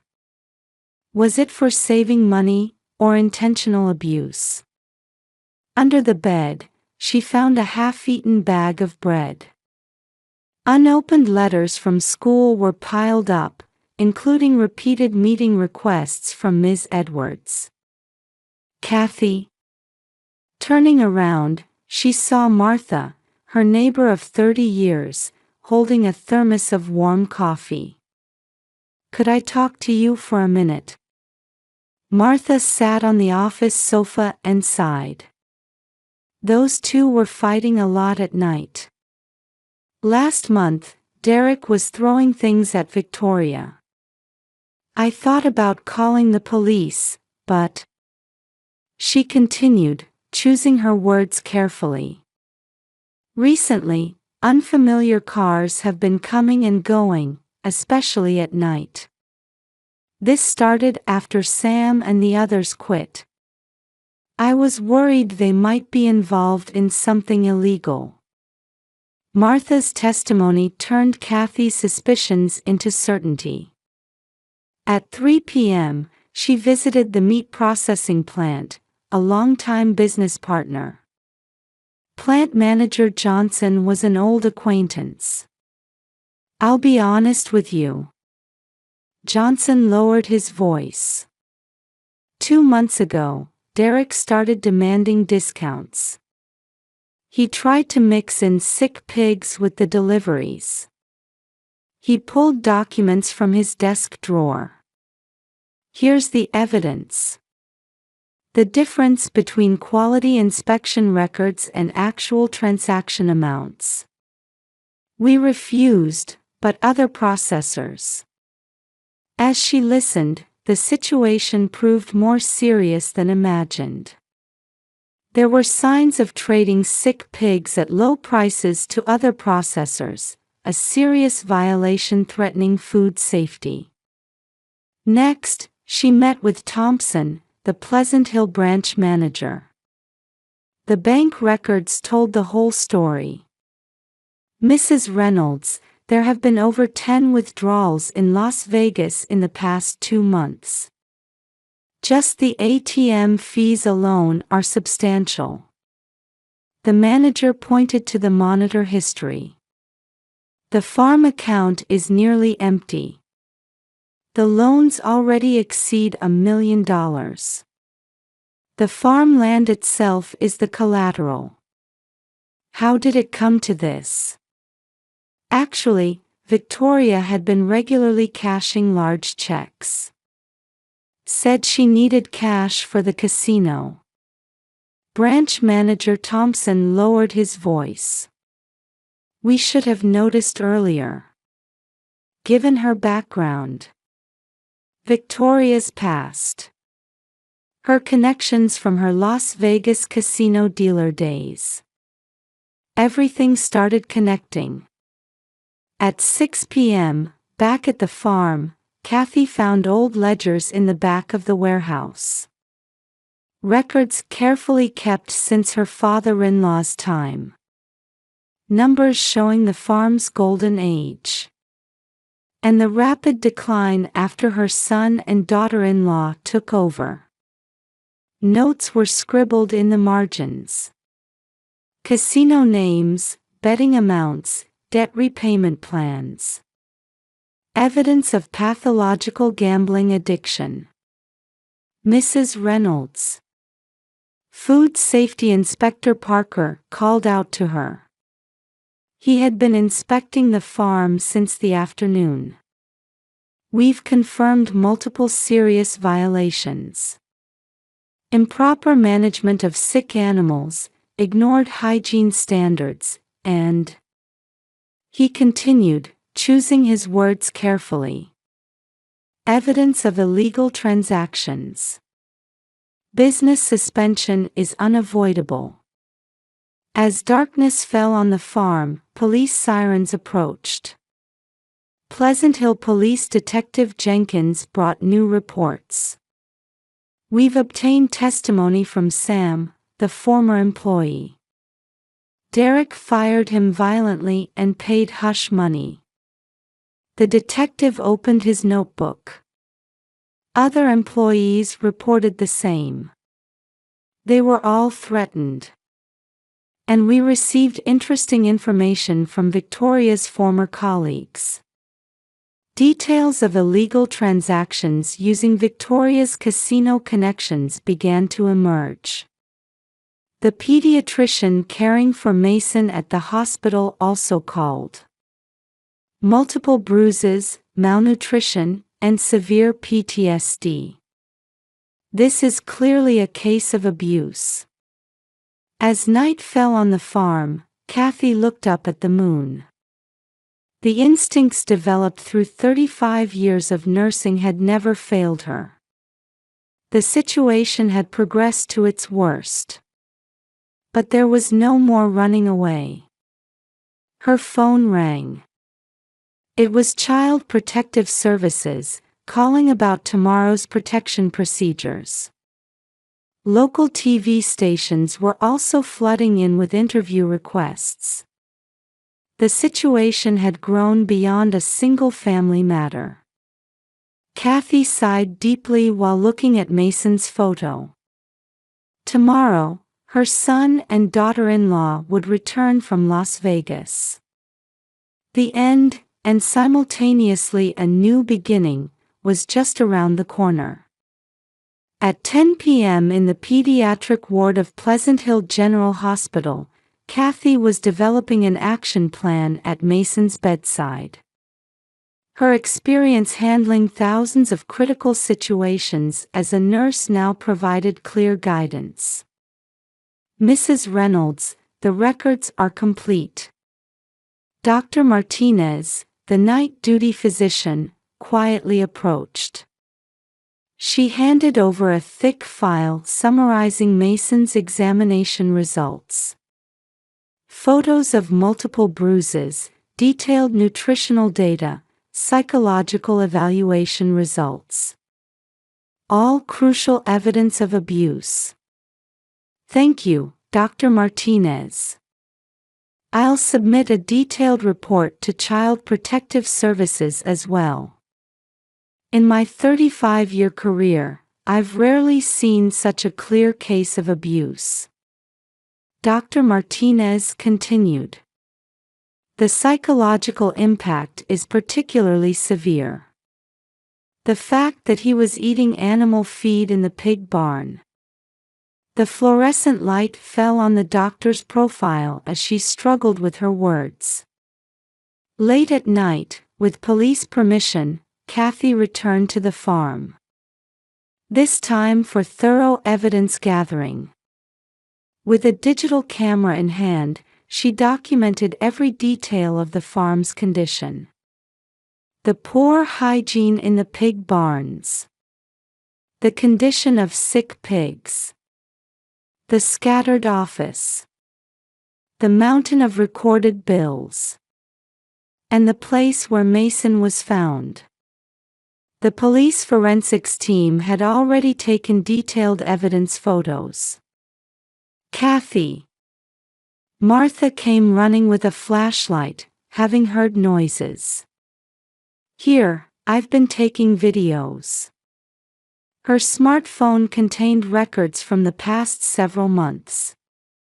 Nighttime shouting, suspicious cars coming and going, sounds of objects being thrown. All dated and time-stamped. Those two were strange from the start. But I never thought it would come to this. Martha's voice trembled. I'll testify. I can't turn a blind eye anymore. Back home, Kathy sat at her computer. She digitized all the evidence, organizing it chronologically. With the precision developed through 35 years of nursing records, she documented each event. Then she began composing emails. Recipients: Child Protective Services, Health Department, Department of Agriculture, Food Safety Commission, local media. She would send detailed reports and evidence to all relevant agencies. Once sent, there would be no turning back. Her hand trembled slightly as she pressed the send button. Early morning, as the first responses began arriving, events moved rapidly. An unusual tension ran through the rural area, normally quiet at this hour. Police forensics teams arrived at the farm. Food safety inspectors gathered one after another. Local TV station vans lined the shoulder of the road, and helicopters began circling overhead. Mrs. Reynolds, listen. Pleasant Hill Police Detective Jenkins brought new information. Arrest warrants have been issued for Derek and Victoria. Charges include child abuse, food safety violations, and fraud. Las Vegas police have been notified. Then a call came from the health department inspector. We've decided to dispose of all pigs on the farm. This is a serious violation threatening food safety. We're issuing an immediate execution order. The situation had grown beyond a family matter. It had become a major social issue involving regional food safety, children's rights, and agricultural business ethics. At noon, local TV stations began breaking news coverage. Serious violations discovered at established Pleasant Hill Pig Farm. Child abuse suspected. The phones wouldn't stop ringing. Interview requests, information from neighbors, offers of support. The quiet rural area of Pleasant Hill had suddenly become the center of attention. Mrs. Reynolds, your son and daughter-in-law have arrived at the airport.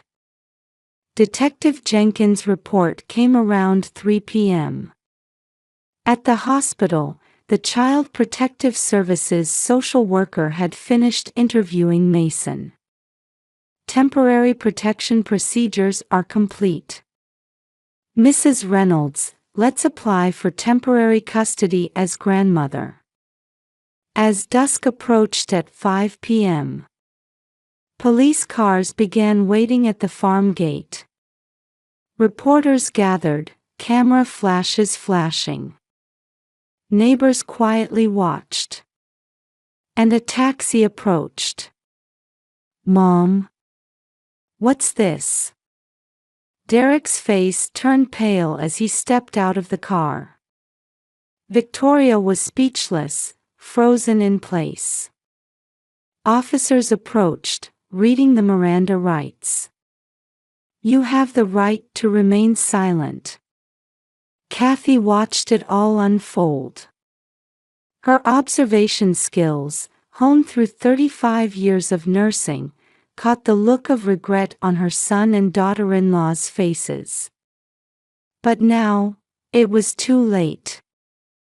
As night fell on Pleasant Hill, only stars quietly shone over the darkened pig farm. Mason showed a peaceful sleeping face in his hospital bed, for the first time in a long while. Tomorrow, a new life would begin. Kathy stood by the window, looking up at the moon. Sometimes, love means making tough decisions. That was the most important lesson her 35 years of nursing had taught her. In the Pleasant Hill Police Station interrogation rooms. As night deepened, Derek and Victoria were being questioned in separate rooms. Over $1 million in debt. Illegal trading of sick pigs. And above all, Detective Jenkins spread photos on the table. Mason's bruises, the pig barn conditions, the empty refrigerator. All evidence closing in on them. Why did you go this far? After a long silence, Derek spoke. At first, it was just a small bet. Victoria said she knew a sure way to win. In another room, Victoria was also breaking down. Casino acquaintances told me about an easy way to make money, but the losses kept mounting. Midnight at Pleasant Hill General Hospital's pediatric ward. Kathy sat at Mason's bedside, talking with the Child Protective Services worker. You're the most suitable temporary guardian as his grandmother. The social worker continued while signing documents. Mason's emotional healing will take time. But living with you will be the best therapy. Dawn broke over Pleasant Hill. Local news was filled with this case. Shocking revelations at established pig farm. Arrests made for child abuse and food safety violations. Family tragedy betrays community trust. The phone rang. It was the Department of Agriculture.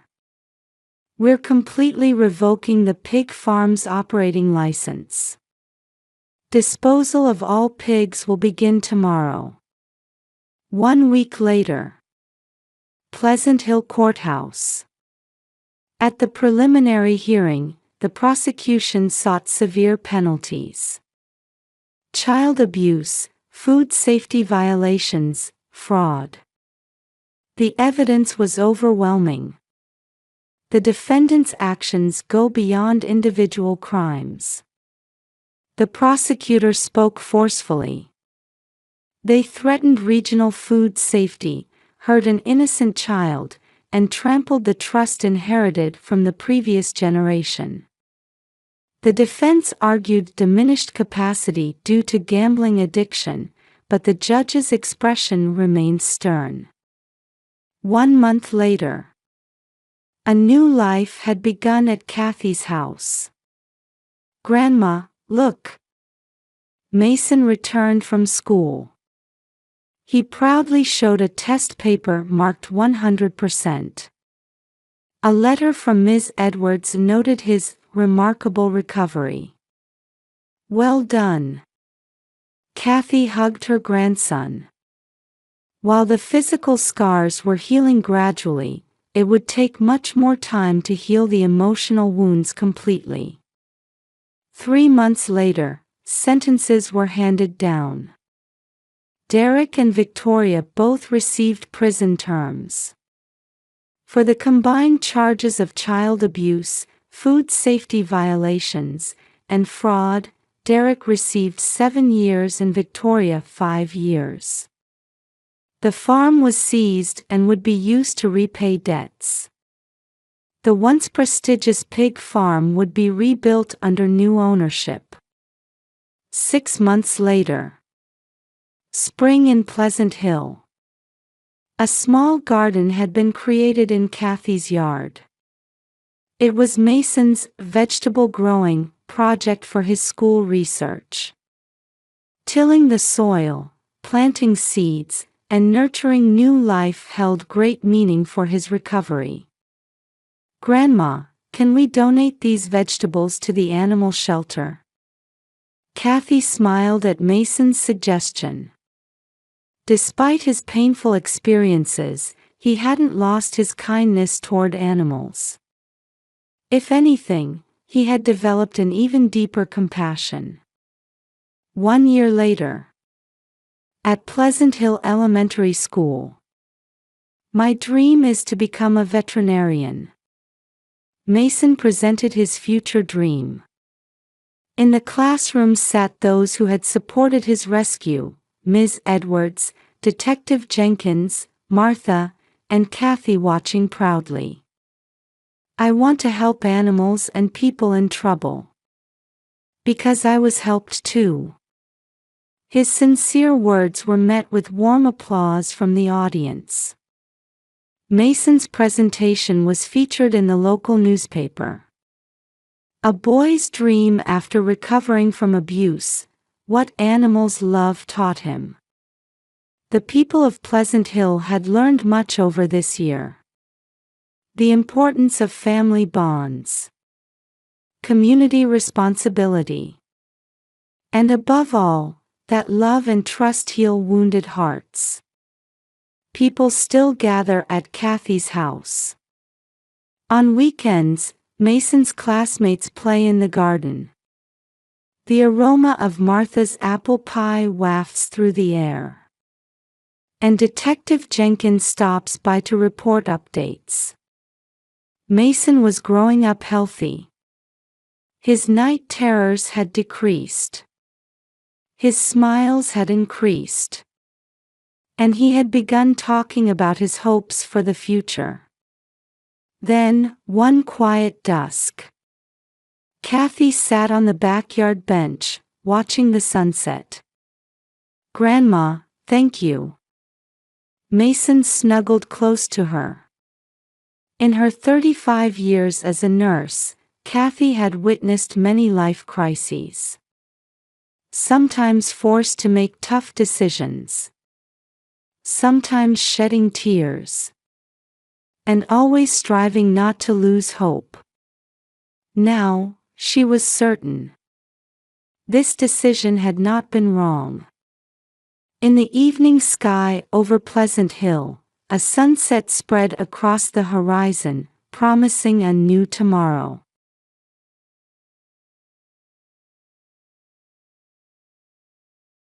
A chilly autumn breeze swept through the streets of Cambridge, Massachusetts. At 11:30 p.m., warm light still spilled from the windows of Wilson's Kitchen, a red brick building standing on Massachusetts Avenue. The weathered sign bore 20 years of history.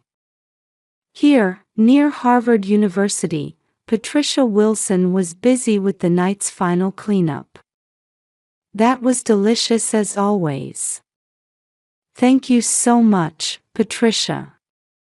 Jane Smith, a regular customer, stood up with a satisfied expression. She'd been coming for 20 years, since her late husband John was still alive.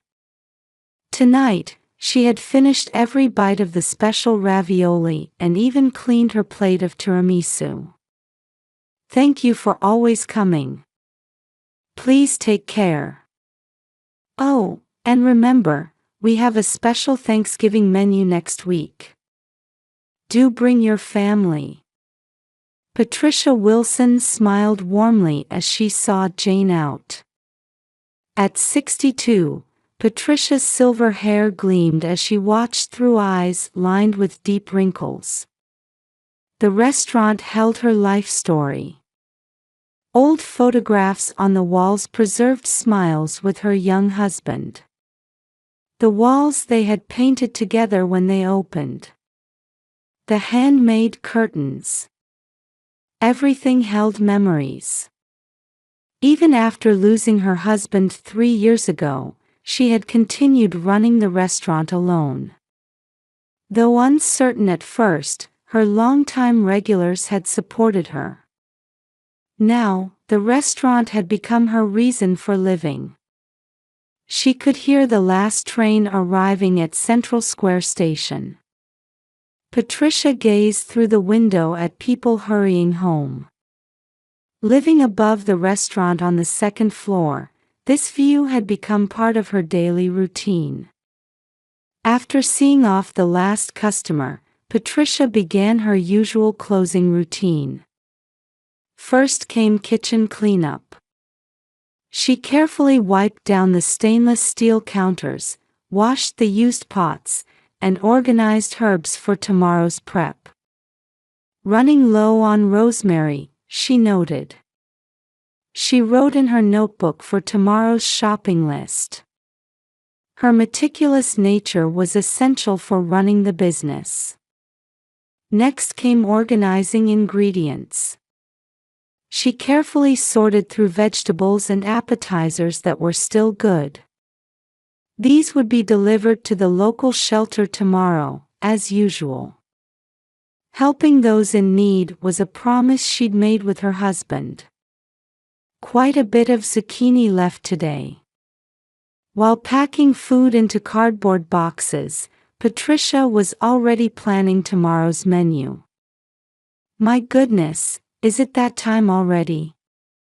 The clock showed 11:45. Her final task was taking out the trash through the back door. 3 months ago, after someone had started illegally dumping trash behind the restaurant, she'd installed security cameras. Now their red lights blinked quietly, watching over the alley. Getting cold, she remarked. Adjusting the collar of her thin cardigan, Patricia lifted the heavy garbage bags. This task was becoming more challenging with age. Still, she always did the night cleanup herself. It was a 20-year habit and a matter of pride. As she headed to the back door with the garbage bags, she heard a faint sound. Who's there? In the moonlit alley, Patricia spotted a small figure. Behind the garbage bins, she saw a little girl desperately eating something. Yellow dress, thin wrists, and distinctive golden braids. The figure looked as if she had stepped right out of a photograph. Her heart leaped. There was no mistaking it. That distinctive hairstyle, that small back, it had to be. Sophie. Is that you? When she called out, the girl turned around startled. The face in the moonlight was unmistakably her granddaughter's. The next moment, the girl darted into the darkness of the narrow alley. That retreating figure was certainly her beloved granddaughter Sophie. Patricia stood frozen in place. Late that night, Patricia sat in her living room clutching her phone. The upstairs apartment, unlike the restaurant below, was dark and silent. A cup of chamomile tea sat cooling on the table. Her hands trembled too much to even hold the cup. Cold sweat beaded on her forehead as her heart pounded furiously. Karen's number was displayed on the screen, but Patricia hesitated. That child was definitely Sophie. That golden hair, those mannerisms, there could be no mistake. But why at midnight? Why in such a place? The events from 15 minutes ago raced through her mind like a nightmare. The small figure eating behind the garbage bins. The retreating figure running away in surprise. Every detail was burned into her memory. Should I call Karen? She suddenly remembered what had happened 3 years ago during the inheritance dispute. Mom, I'm starting a business. Let me use Dad's inheritance. But honey, you don't have any experience. I've already decided. This is my life. After a bitter argument, Karen had taken half the inheritance and left. Since then, their relationship had dwindled to just yearly Christmas cards. Patricia had tried calling many times, but Karen's stubborn attitude had gradually led her to give up. The last time they'd met was 6 months later. It's none of your business, Mom. It's my life. But think about Sophie. Stay out of it. Since that day, Patricia could only follow her granddaughter's growth through fragments of social media photos. Even Sophie's third birthday photo had come from a friend who'd shared it with her. She let out a deep sigh. Outside the window, an orange streetlight swayed lonely. The sound of the last train at Central Square Station had long since faded. But I can't just leave things like this. Steeling herself, Patricia pressed the call button. The ringing echoed in the quiet room. "Hello?" A sleepy voice answered. "Karen. I'm sorry about the late hour." Patricia chose her words carefully as she continued. "But I just saw Sophie." A moment of silence fell on the other end of the line. Time seemed to stand still. "Mom, what are you talking about?" Karen's voice suddenly turned cold. Behind the restaurant. It was definitely Sophie. She was eating something. "Mom." Karen's voice trembled. That tremor carried a deep sadness unlike anything Patricia had ever heard before. Actually, she died in an accident last year. All time stopped in Patricia's mind. Her ears rang. Her vision blurred. She couldn't breathe. What do you?" Her voice wouldn't come. Her throat was bone dry. "Don't call me again."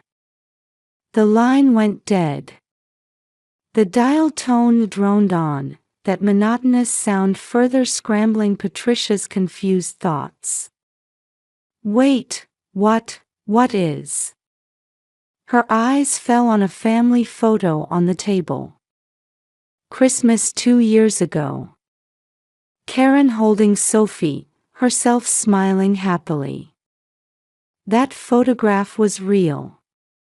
Those memories were real. But Karen on the phone had said Sophie was dead. Last year, in an accident.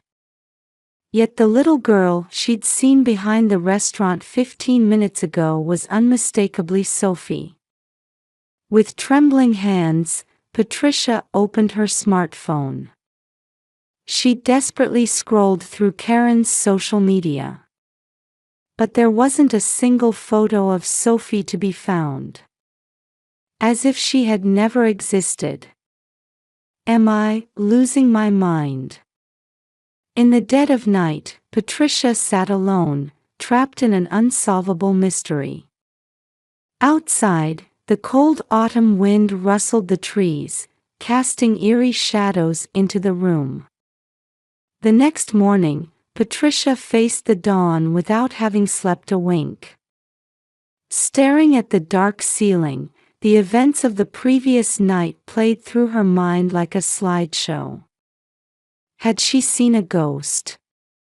Or was it a hallucination brought on by exhaustion? As the morning sun began streaming through the windows, Patricia made up her mind. If she didn't solve this mystery, her heart wouldn't be able to take it. "Mike, could I have a moment of your time?" After finishing his breakfast, Patricia guided regular customer Mike Thompson to a table in the back of the restaurant. A well-known local attorney, he'd been coming for 20 years. His habit of ordering pancakes and black coffee every morning at 7 a.m. had become part of Patricia's daily routine. "What's wrong? You seem different today." Mike studied Patricia's tired face with sharp eyes. Patricia explained the previous night's events as calmly as she could. The encounter with the girl who looked like her granddaughter. The bizarre phone call with her daughter. After she finished, Mike let out a deep sigh. "This certainly can't be ignored." He took out his notebook and continued. First, let's check if there are any missing person reports with the police. And while taking notes, he offered specific advice. We should also check the security camera footage. It might serve as evidence. That afternoon, Patricia began acting on Mike's advice. First, she visited the local police station. However, there were no missing person reports matching Sophie's description in the past year. Let's check the surveillance footage. Back at the restaurant, Patricia examined the security camera recordings. Around 11:45 p.m. last night, the screen clearly showed a small figure. Yellow dress, golden braids. No doubt about it, that was Sophie. However, the footage was unclear, and facial details weren't visible. Still, this proved it wasn't a hallucination. Patricia saved the video to her smartphone. Let's ask around the neighborhood. Over the next few days, Patricia began inquiring with nearby residents between restaurant shifts. She visited each store along Massachusetts Avenue. But no decisive information emerged. Come to think of it, on the third afternoon, the owner of the bakery across the street remembered something. I've been seeing a small girl late at night recently, but I don't know any details. Finding hope in these words, Patricia expanded her search. Central Square Station area, back streets, residential areas. She walked every inch of the neighborhood over a week. And suddenly, her efforts yielded a breakthrough. Meeting Eleanor Reynolds on Maple Street was pure chance. Patricia had called out after glimpsing what looked like the hem of a yellow dress in front of her house.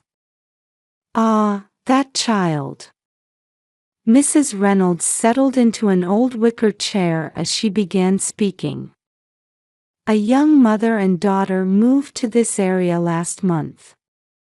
The mother seems to attend night school, so I've been looking after the child occasionally. Patricia's heart raced. What was the girl like? Such a lovely child. Golden braids, always wearing a yellow dress. But Mrs. Reynolds's voice trailed off. After I was hospitalized with a heart attack last week, I couldn't look after her anymore. Do you know their address? Patricia asked desperately. I'm sorry. I know which apartment building, but not the unit number. Mrs. Reynolds shook her head apologetically. Besides, she was very reluctant to share her address with anyone. Seemed like there was some situation. At that moment, Mrs. Reynolds's expression contorted in pain. Oh. I don't feel. Are you all right? By the time Patricia rushed to her side, Mrs. Reynolds was already losing consciousness. An ambulance was called, and she was hospitalized again. Another lead gone cold. That night, after closing the restaurant, Patricia repeatedly watched the security camera footage. The small figure. The retreating form. And new questions arose. If Sophie was dead as Karen claimed, who was this girl? Why did she look so similar?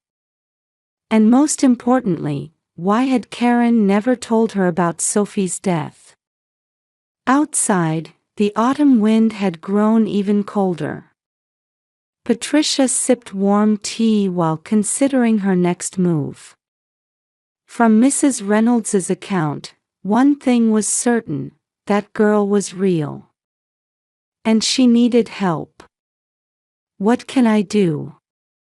Just then, the restaurant's doorbell rang. Strange, since she'd put up the closed sign. Turning around, she saw an unfamiliar man standing there. Tall, wearing a black suit. His expression held something unsettling. "Are you the owner of Wilson's Kitchen?" The man in the black suit slowly stepped inside.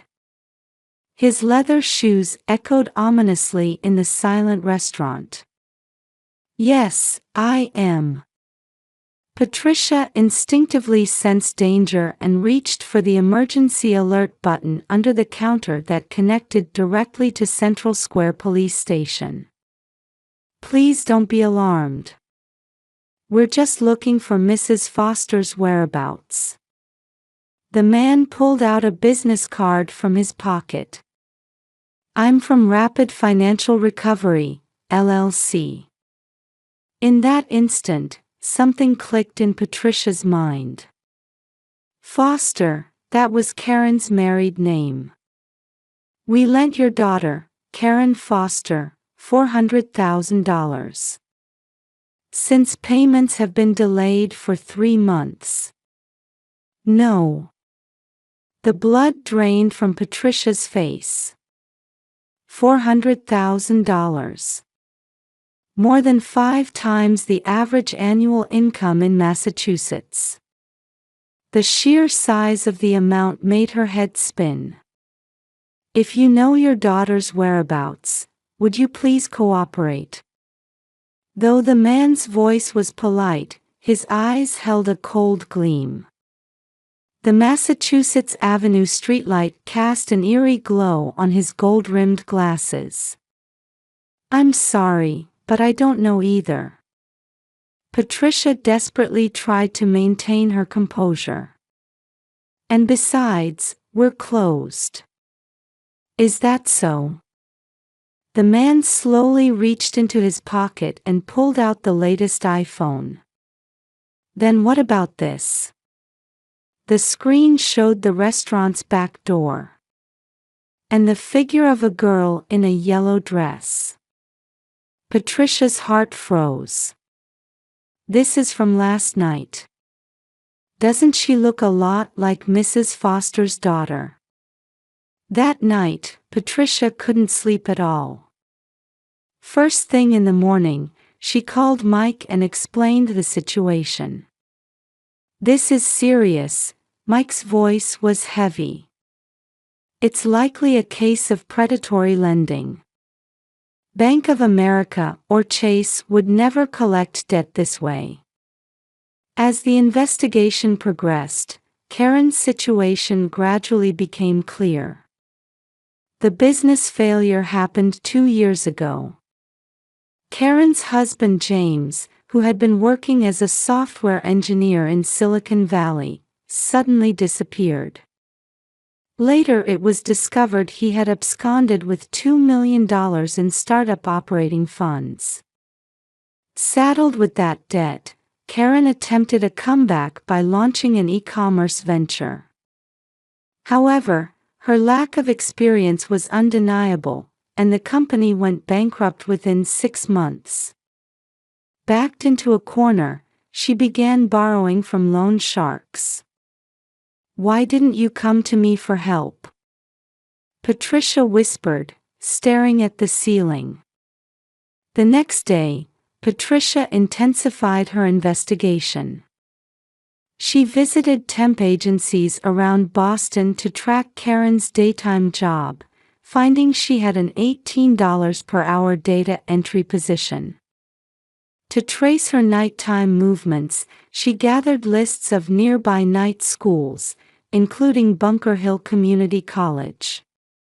And following Mrs. Reynolds's tip about the new apartment, she visited real estate offices throughout Cambridge. On the 3rd evening, finally a lead emerged. Weekly apartments near Central Square Station. The manager there had spotted someone matching Karen's description.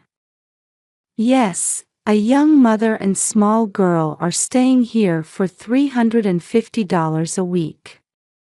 They're hardly ever in their room at night though. The day after obtaining this information, the situation took a dramatic turn. During the dinner rush, debt collectors suddenly stormed into the restaurant. "This is Foster's mother's place, right? Let's have her be the guarantor for the debt."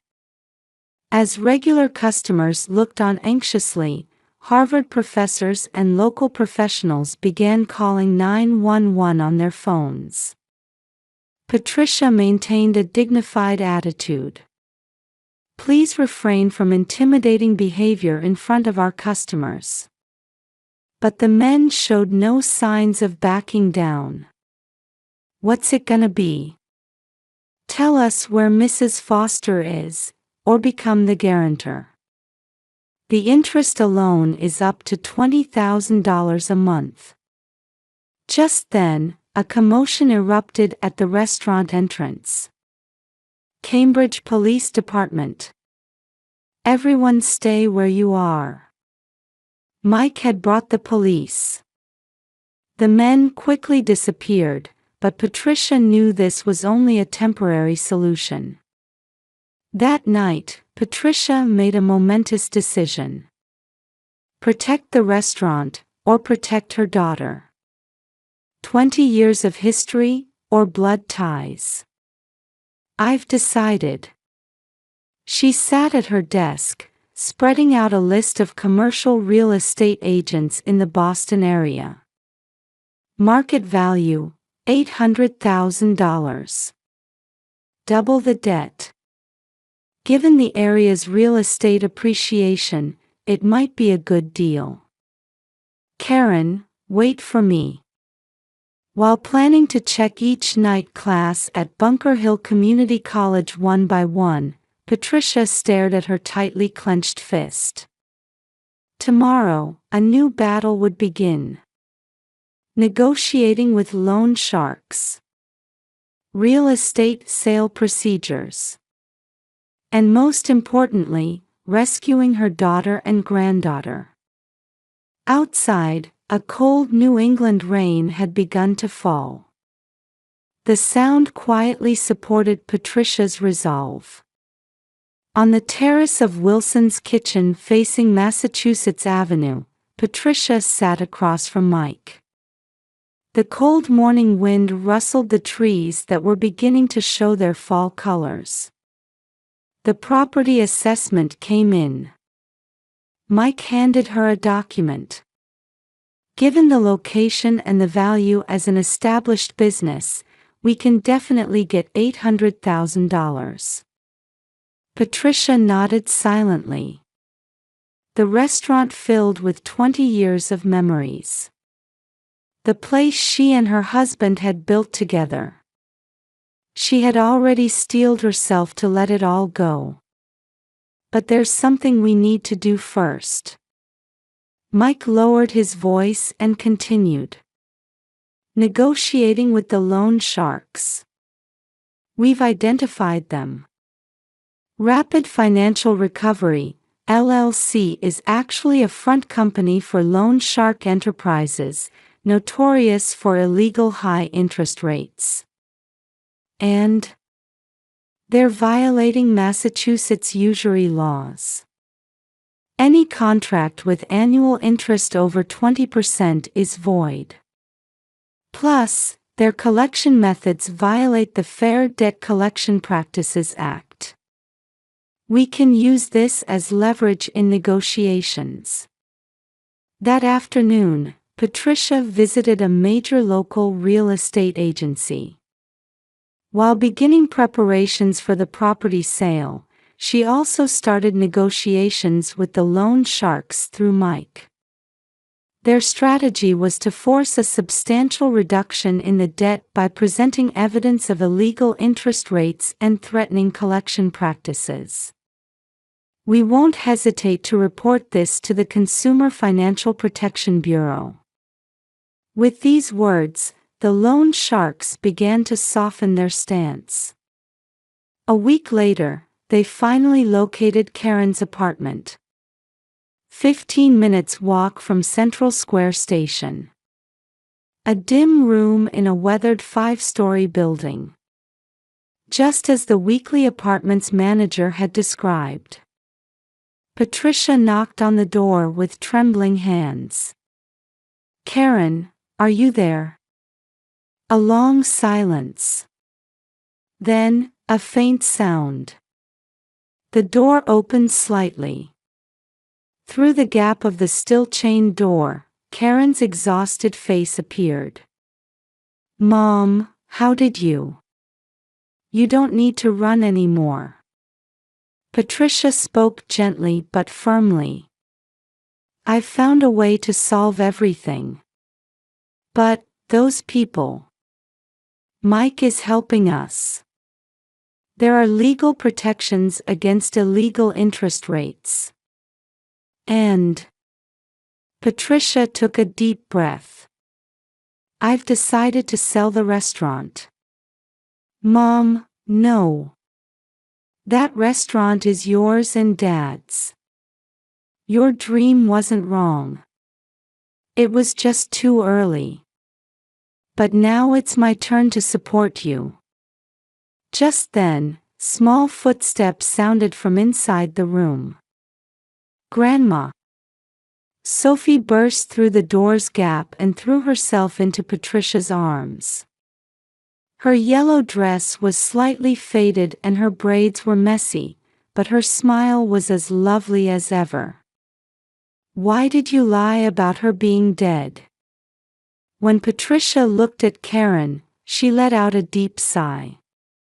"That night on the phone, I panicked.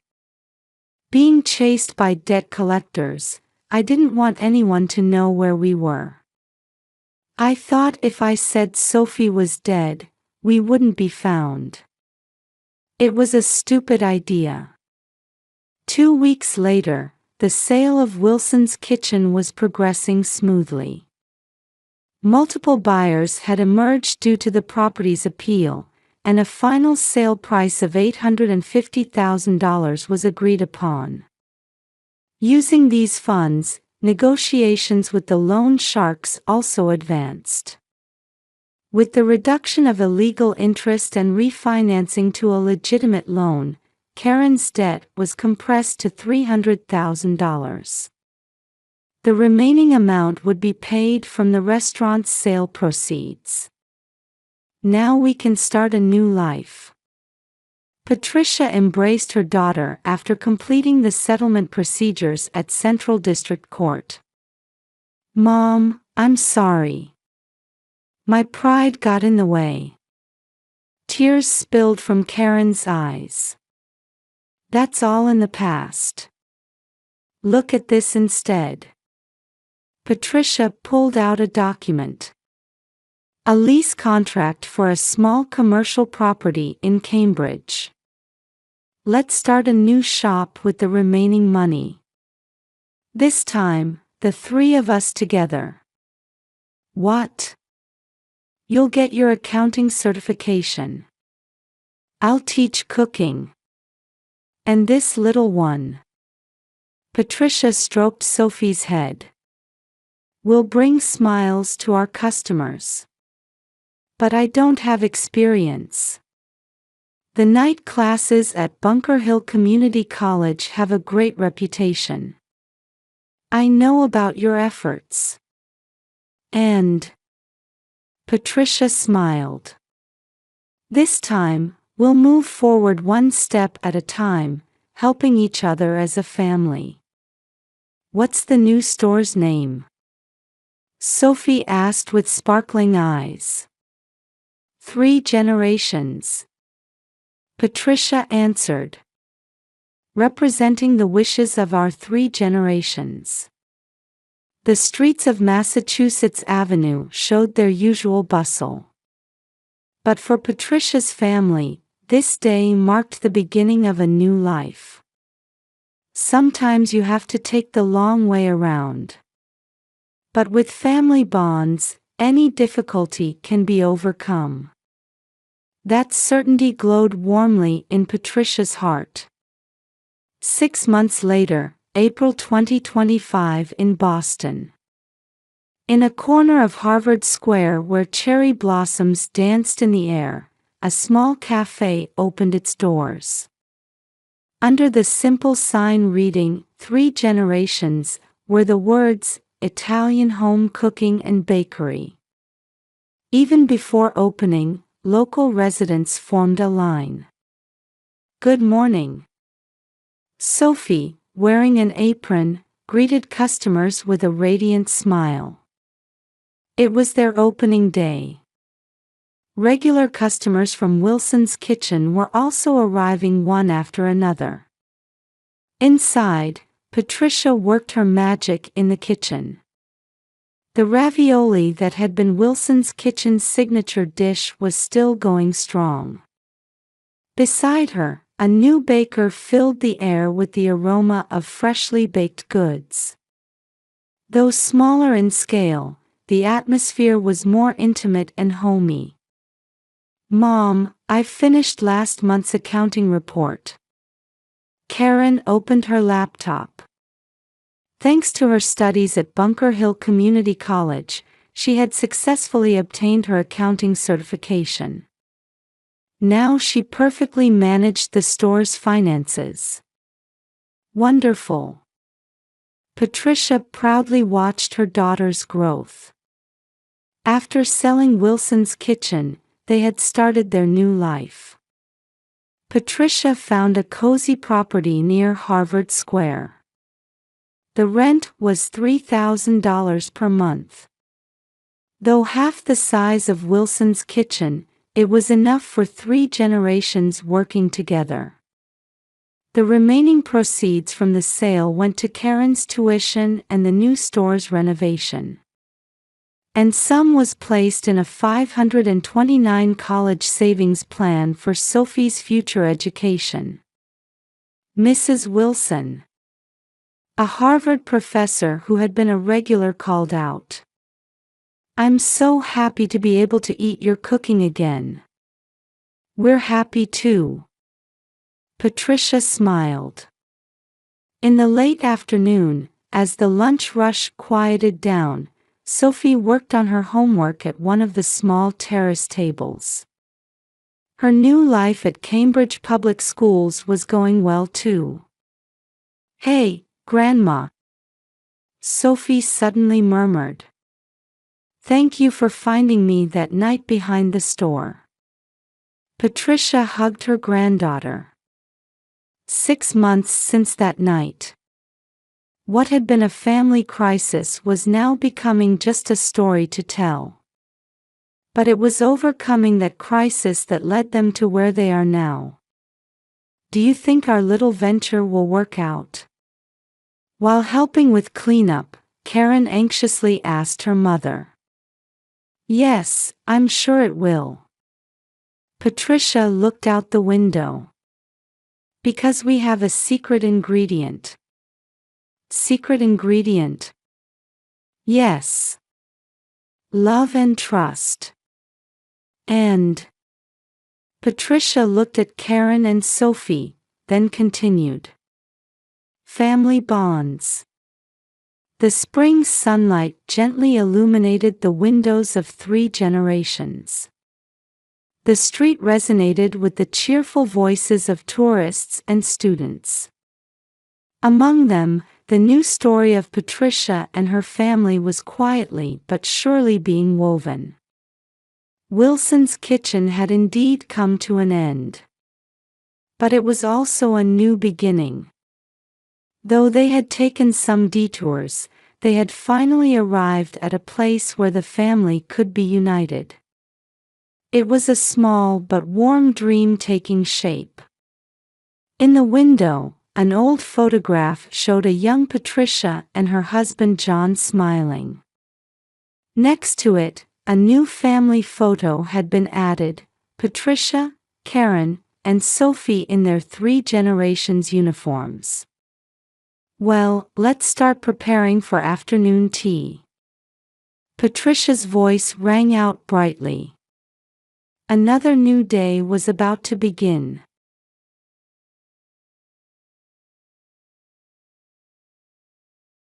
In the sunlit kitchen, Mary was brewing coffee alone. The aroma of drip coffee slowly filled the spacious room. It had been 2 years since her husband James passed away in an accident, and the house always felt a little lonely. "Looks like another beautiful day," she mused. Gazing out the window, Mary's eyes unconsciously drifted to the family photos on the wall. There, like frames of a film strip, were snapshots documenting her grandson Peter's growth. A photo of him as a newborn. His first birthday when he was just learning to walk. His beaming face on the day he spoke his first words. The proud moment he entered preschool. Mary's eyes lingered on the most recent photo. The timeline stopped there, 6 months ago. How strange, she murmured, picking up her coffee cup. Peter's radiant smile at his 3rd birthday party. The commemorative photo with Santa at Christmas. His excitement during the Easter egg hunt. And the last photo, 4-year-old Peter in the arms of her son David and his wife Rachel. After that, the photos mysteriously ceased. Mary's intuition, honed from 35 years as head nurse in a children's ward at the General Hospital, told her something was wrong. The changes over the past 6 months couldn't be mere coincidence. The telephone's ring shattered the morning silence. "Mary?" It was Helen, her best friend from across the street. Her usually cheerful voice was tense. "Helen, what is it? So early in the morning." "Mary, I'm worried about what I saw with David yesterday." Helen's voice trembled. "What do you mean?" "Late last night, I saw David getting out of a black van. Something was off about him. His eyes were vacant, like he was a different person. And..." Mary's hands shook. She felt so unsettled she had to set down her coffee cup. Helen's words suddenly brought all the inexplicable events of the past 6 months rushing back. That Sunday afternoon scene came back as vivid as yesterday. As the setting sun cast long shadows across the yard, the family was enjoying a barbecue. "Grandma, watch me." Peter was riding around the yard on his new birthday bicycle. "Be careful, Peter. Don't fall." While Mary watched anxiously, David gently pushed his son's back, giving her a reassuring smile. "Don't worry so much, Mom. Peter's a big boy now." Rachel's cheerful voice rang out. At the time, Mary hadn't realized that smile was hiding something. The table was laden with Mary's homemade potato salad, Rachel's signature apple pie, David's perfectly grilled steaks, and Peter's favorite chocolate cake. They believed those happy times would last forever. Delicious. "I love Grandma's cooking." Her grandson's innocent smile was still etched in her heart. The peaceful days began to crumble from something seemingly insignificant. Weekend family gatherings suddenly canceled. Phone calls going unanswered. Then Peter's abrupt withdrawal from preschool. The changes progressed gradually but surely. Rachel's transformation was particularly striking.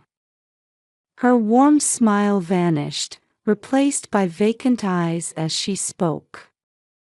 We've started a new treatment at the New Light Foundation. They have an innovative approach to children's education. There are areas that modern medicine can't understand. Helen's voice continued through the receiver. Mary, I heard Rachel screaming last night. And that black van has been coming and going frequently. Should we call the police? Mary took a deep breath and steeled herself. Her nurse's intuition was sounding alarm bells. Thank you, Helen. I'm going to David's house now. As she hung up the phone, Mary felt her heart racing. Something was happening to her precious family. And she might be the only one who could stop it. The morning sun was rising over the quiet Scottsdale neighborhood. But no one could have known that this day would dramatically change Mary's life. In the family photos on the wall, 4-year-old Peter showed his innocent smile. She should have noticed the anxiety in those eyes sooner. That regret squeezed Mary's heart. Heavy clouds loomed over Scottsdale's upscale residential area. Mary's car stopped in front of her son's house. The familiar 2-story white house looked different today, somehow. The lawn was overgrown. The rose bushes by the entrance were withering, and the marigold bed that had proudly bloomed just last week was now overrun with weeds. When David and Rachel moved in, Rachel had smiled, saying, "I just love gardening." An eerie silence engulfed Mary as she stepped out of her car. The oak trees between the houses swayed in the cold wind. Usually, the cheerful voices of neighborhood children would fill the air at this hour. But today, time seemed frozen in silence. Mary hesitated as she reached for the doorbell. All the window blinds were drawn. The curtains were tightly closed, as if rejecting any contact with the outside world. David? Rachel? No response to her calls. For the past 2 years, warm moments with her son's family had helped her cope with the grief of losing her husband. Sunday barbecues. Thanksgiving turkey. Christmas gift exchanges. Those memories now felt like distant dreams. Mary pulled out the spare key from her handbag. When her son and daughter-in-law moved in, they'd given it to her, just in case. She never imagined she'd use it like this. Her hand trembled as she inserted the key. The conflict between hesitation to enter and the duty to act wrestled within her. And then the door opened quietly to a dim entrance hall. The air was stagnant. Christmas decorations still hung on the walls. David? Are you here? Peter? Her voice echoed hollowly. The living room was tidy, but something felt unnatural. Photo frames on the table were face down, and there wasn't a single toy in sight. Then, she heard a faint sound from the basement. Mary's heart pounded. Her intuition, refined through 35 years of nursing experience, told her something serious was happening. She descended the stairs one step at a time, carefully avoiding any noise. The basement door was slightly ajar. Soft sobbing leaked through. Peter. When she opened the door, Mary's blood ran cold. In the dim corner of the basement was a small figure chained like a dog. Bruised arms. An emaciated back. trembling shoulders. "Grandma." The tiny voice nearly tore Mary's heart in two. "Oh my God, Peter. It's okay, Grandma's here to help you." When she rushed to embrace him, Peter shrank away. "No, medicine time, they'll be angry." Just then, the sound of a car engine upstairs. Then doors opening and closing. David and Rachel were home. Mary immediately pulled out her cell phone and dialed 911. But the footsteps coming down the stairs were faster. "Mom! What are you doing?" David's voice was unrecognizably cold. "David, what is all this?" "Rachel, call the police. Mom's condition has worsened." Her son's eyes were like those of a stranger. Behind him, Rachel pulled out her phone, crying as she reported, "My mother-in-law is stalking us. She's mentally unstable." Police sirens approached. Detective Rodriguez and Officer Mitchell arrived first. Before they could assess the situation, Officer Mitchell declared, "Mrs. Anderson, you're under arrest for breaking and entering." Amidst the chaos, Detective Rodriguez's eyes briefly turned to the basement corner. A flicker of doubt crossed his face. It cast a tiny ray of hope in this nightmarish situation. The interrogation room at the Scottsdale police station reflected the cold fluorescent light off its sterile walls.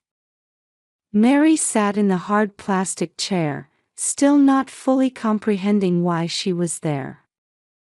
Across from her sat Detective Rodriguez. "Let's go through this one more time." His voice was calm, but something else lurked in his gaze. "I was worried about my son." Mary began explaining with a trembling voice. Peter's changes. The strange behavior of her son and daughter-in-law. And what she'd witnessed in the basement. "Mrs. Anderson, you worked as head nurse in the pediatric ward at St. Joseph's Hospital for 35 years, correct?" Rodriguez's question seemed to point in a different direction. "Yes, but why? You must have seen many abuse cases." Mary caught her breath. Detective Rodriguez's eyes searched hers for truth. "Yes, of course. We had mandatory reporting requirements. But this is different. This isn't just abuse. It's more organized." Just then, a knock at the interrogation room door. Officer Mitchell poked his head in. "Detective, representatives from the New Light Foundation have arrived." Rodriguez's expression momentarily hardened. "Understood. Mrs. Anderson, please wait here." After they left, silence weighed heavily. The wall clock ticked loudly. Minutes later, voices from the hallway. "This is clearly a misunderstanding. Mrs. Anderson shows signs of schizophrenia. Our facility provides cutting-edge treatment. Her son and daughter-in-law are very concerned." Mary's heart raced. The voices were unnaturally smooth, as if rehearsed. Then her phone vibrated quietly. A message from Helen. "Mary, I have important information. Dr. Carter has agreed to help." Dr. Carter was the pediatric psychiatrist at St. Joseph's. She too had questioned the Foundation's mysterious activities. When Rodriguez returned to the interrogation room, his expression spoke volumes. "Mrs. Anderson, we'll need to detain you temporarily." His voice carried a note of apology. "But Peter, there's insufficient evidence. David and his wife claim they've been troubled by your stalking." As Mary was being transferred to observation, she passed a man in the hallway who appeared to be the Foundation's representative. Immaculate suit. Perfect smile. But his eyes were cold. The night in the holding cell seemed endless. But the situation took a dramatic turn in the morning. "Mrs. Anderson, you have a visitor." It was Dr. Carter, carrying a thick file. "Mary, listen. We've uncovered the Foundation's true nature." Dr. Carter's voice was controlled, but couldn't hide her excitement. "For the past 6 months, my ward has seen mysterious cases. Children from wealthy families. Sudden behavioral changes. All connected to the New Light Foundation." The file contained records of secret deals with pharmaceutical companies. Documentation of unauthorized drug use. And papers showing financial connections to Rachel's family. The Foundation presents itself as a research organization pursuing mental and physical health. But in reality, they're conducting human drug trials. Mary's hands shook. "But why my family? James, your husband's accident might not have been coincidental." Dr. Carter's words made Mary's blood run cold.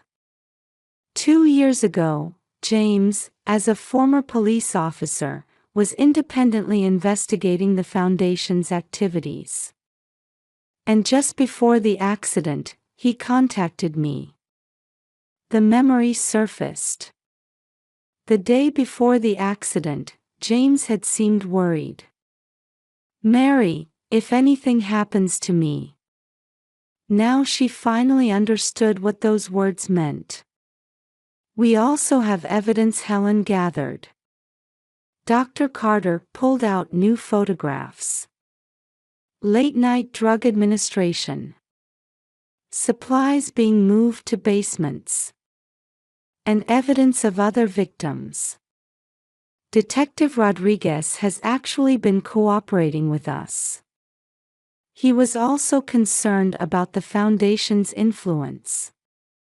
Just then, the detention cell door opened. Detective Rodriguez entered with a broad smile. "Mrs. Anderson, you're being released." And he paused before continuing. "Would you help us investigate the New Light Foundation?" The morning sun streamed through the small window of the detention cell. The new day's light seemed like a symbol of hope. The FBI Child Protection Special Investigation Office was buzzing with activity despite the late hour. Mary sat in on the strategy meeting with Detective Rodriguez. Victim photos covered the walls, including those of her son David and grandson Peter. The New Light Foundation has scheduled a large gathering for tomorrow. Special Agent Sarah Jenkins pointed to a building blueprint on the screen. "This is our chance." Dr. Carter spread out medical records, adding, "The drugs they're using clear from the system in 72 hours. David and the others should have been isolated in the facility for 3 days now. This works in our favor." Mary's heart raced. "But Peter." "Don't worry." Helen sat beside her, holding her hand. "My friend has infiltrated as cleaning staff. Peter is being monitored in the second-floor infirmary. We've confirmed signs of abuse. The operation details were finalized. FBI tactical team entering from the front. Local police securing the perimeter. Ambulances standing by. N. Mrs. Anderson, we have an important role for you. Detective Rodriguez's voice was serious. Mr. Thompson from the Foundation has requested a meeting with you. He wants to discuss your son and daughter-in-law's treatment. Mary took a deep breath. 35 years as head nurse. How many crises had she weathered? But this time, her own family was at risk. I understand. What do you need me to do? Keep Mr. Thompson occupied in the conference room. Meanwhile, the tactical team will. Suddenly, Helen's phone rang. Emergency. The Foundation has moved up the gathering. It starts tomorrow at 9 a.m. The room erupted in chaos. But amid the confusion, Dr. Carter spoke calmly. This might actually be an opportunity. All eyes turned to her. An early morning gathering will have less media attention. N. She pointed to the building layout on the monitor. At 9 a.m., the building has the most blind spots. The plan was quickly revised. 8 a.m., Mary's meeting with Mr. Thompson. 8:30 a.m., tactical team deployment. 9 a.m., simultaneous raid. 6 hours to go. Detective Rodriguez checked his watch. Everyone, rest while you can. But no one moved to rest. At dawn, Mary changed into her familiar nurse's uniform in the police station locker room. The stethoscope around her neck. The pen in her white coat pocket. Everything reminded her of 35 years of professional pride. Are you ready? Sarah Jenkins handed her a small recording device. Everything will be recorded. They arrived at the Foundation headquarters at 7:55 a.m. An elegant building facade. But to Mary now, it looked like a false mask.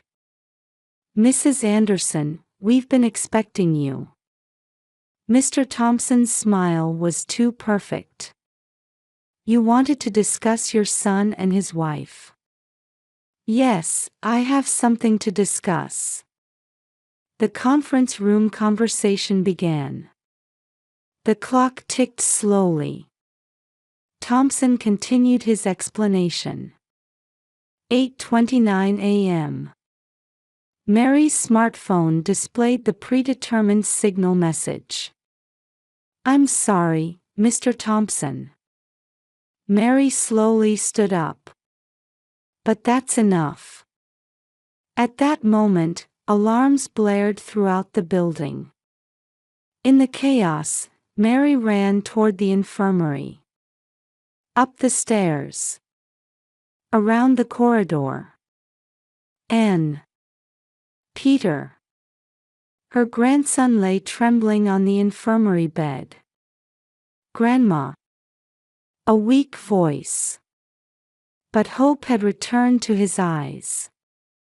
Then, a voice from behind. Mom. David stood there. His eyes, beginning to clear from the drug's influence, showed a mix of confusion and understanding. David. I'm so glad to have you back. Mother and son embraced, with Peter joining them. Outside, Foundation executives were being arrested one after another. But that was no longer Mary's concern. Right now, she just wanted to hold her family that had nearly been lost. The morning sun streamed through the infirmary window, announcing the start of a new day. In the pediatric ward of St. Joseph's Hospital, Mary now spent her time in a different role. Watching the ford drip beside Peter's hospital bed as he slept. "Mom, I'll take over." David quietly opened the door. His gentle expression was gradually returning. "Thank you. But I'd like to stay a little longer." Mary smiled at her son while holding her grandson's small hand. A month had passed. The collapse of the New Light Foundation had sent shockwaves through Scottsdale. Over 20 families had been victimized, and illegal dealings with pharmaceutical companies continued to come to light. "Grandma." Peter opened his eyes. The frightened look was gone now. "Good morning, brave boy." Mary gently stroked her grandson's hair. His arm with the 4 still showed bruises, but the wounds were definitely healing. Dr. Carter's treatment plan proceeded carefully. Detoxification, psychological care, and most importantly, rebuilding family bonds. "David, shall we go to the park today?" "But Mom." "It's okay." "Peter, would you like to go?" Her grandson's eyes lit up. "Yes. I want to swing." These simple conversations were so precious. Mary felt her heart warming. The park was bathed in spring sunshine. David gently pushed Peter on the swing from behind. The scene looked just like before the nightmare. But everything was different. Everything had changed. Rachel was arrested with her father, awaiting trial. David started research at a new pharmaceutical company. And most importantly, their family bonds had grown stronger and deeper. "Mary." Helen approached, waving her hand. "The new support group is ready."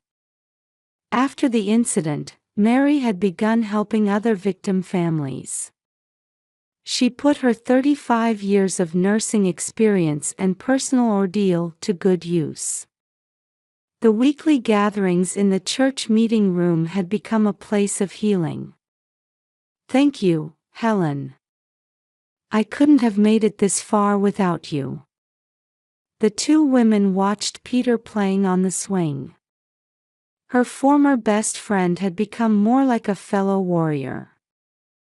"James would be proud of you." Mary nodded quietly at Helen's words. Her husband's death hadn't been an accident. Now that the truth was known, the case would be reinvestigated. But there was no rush for that now. What mattered most was the family before her, regaining their smiles. "Grandma, watch me." Peter jumped off the swing and ran over energetically.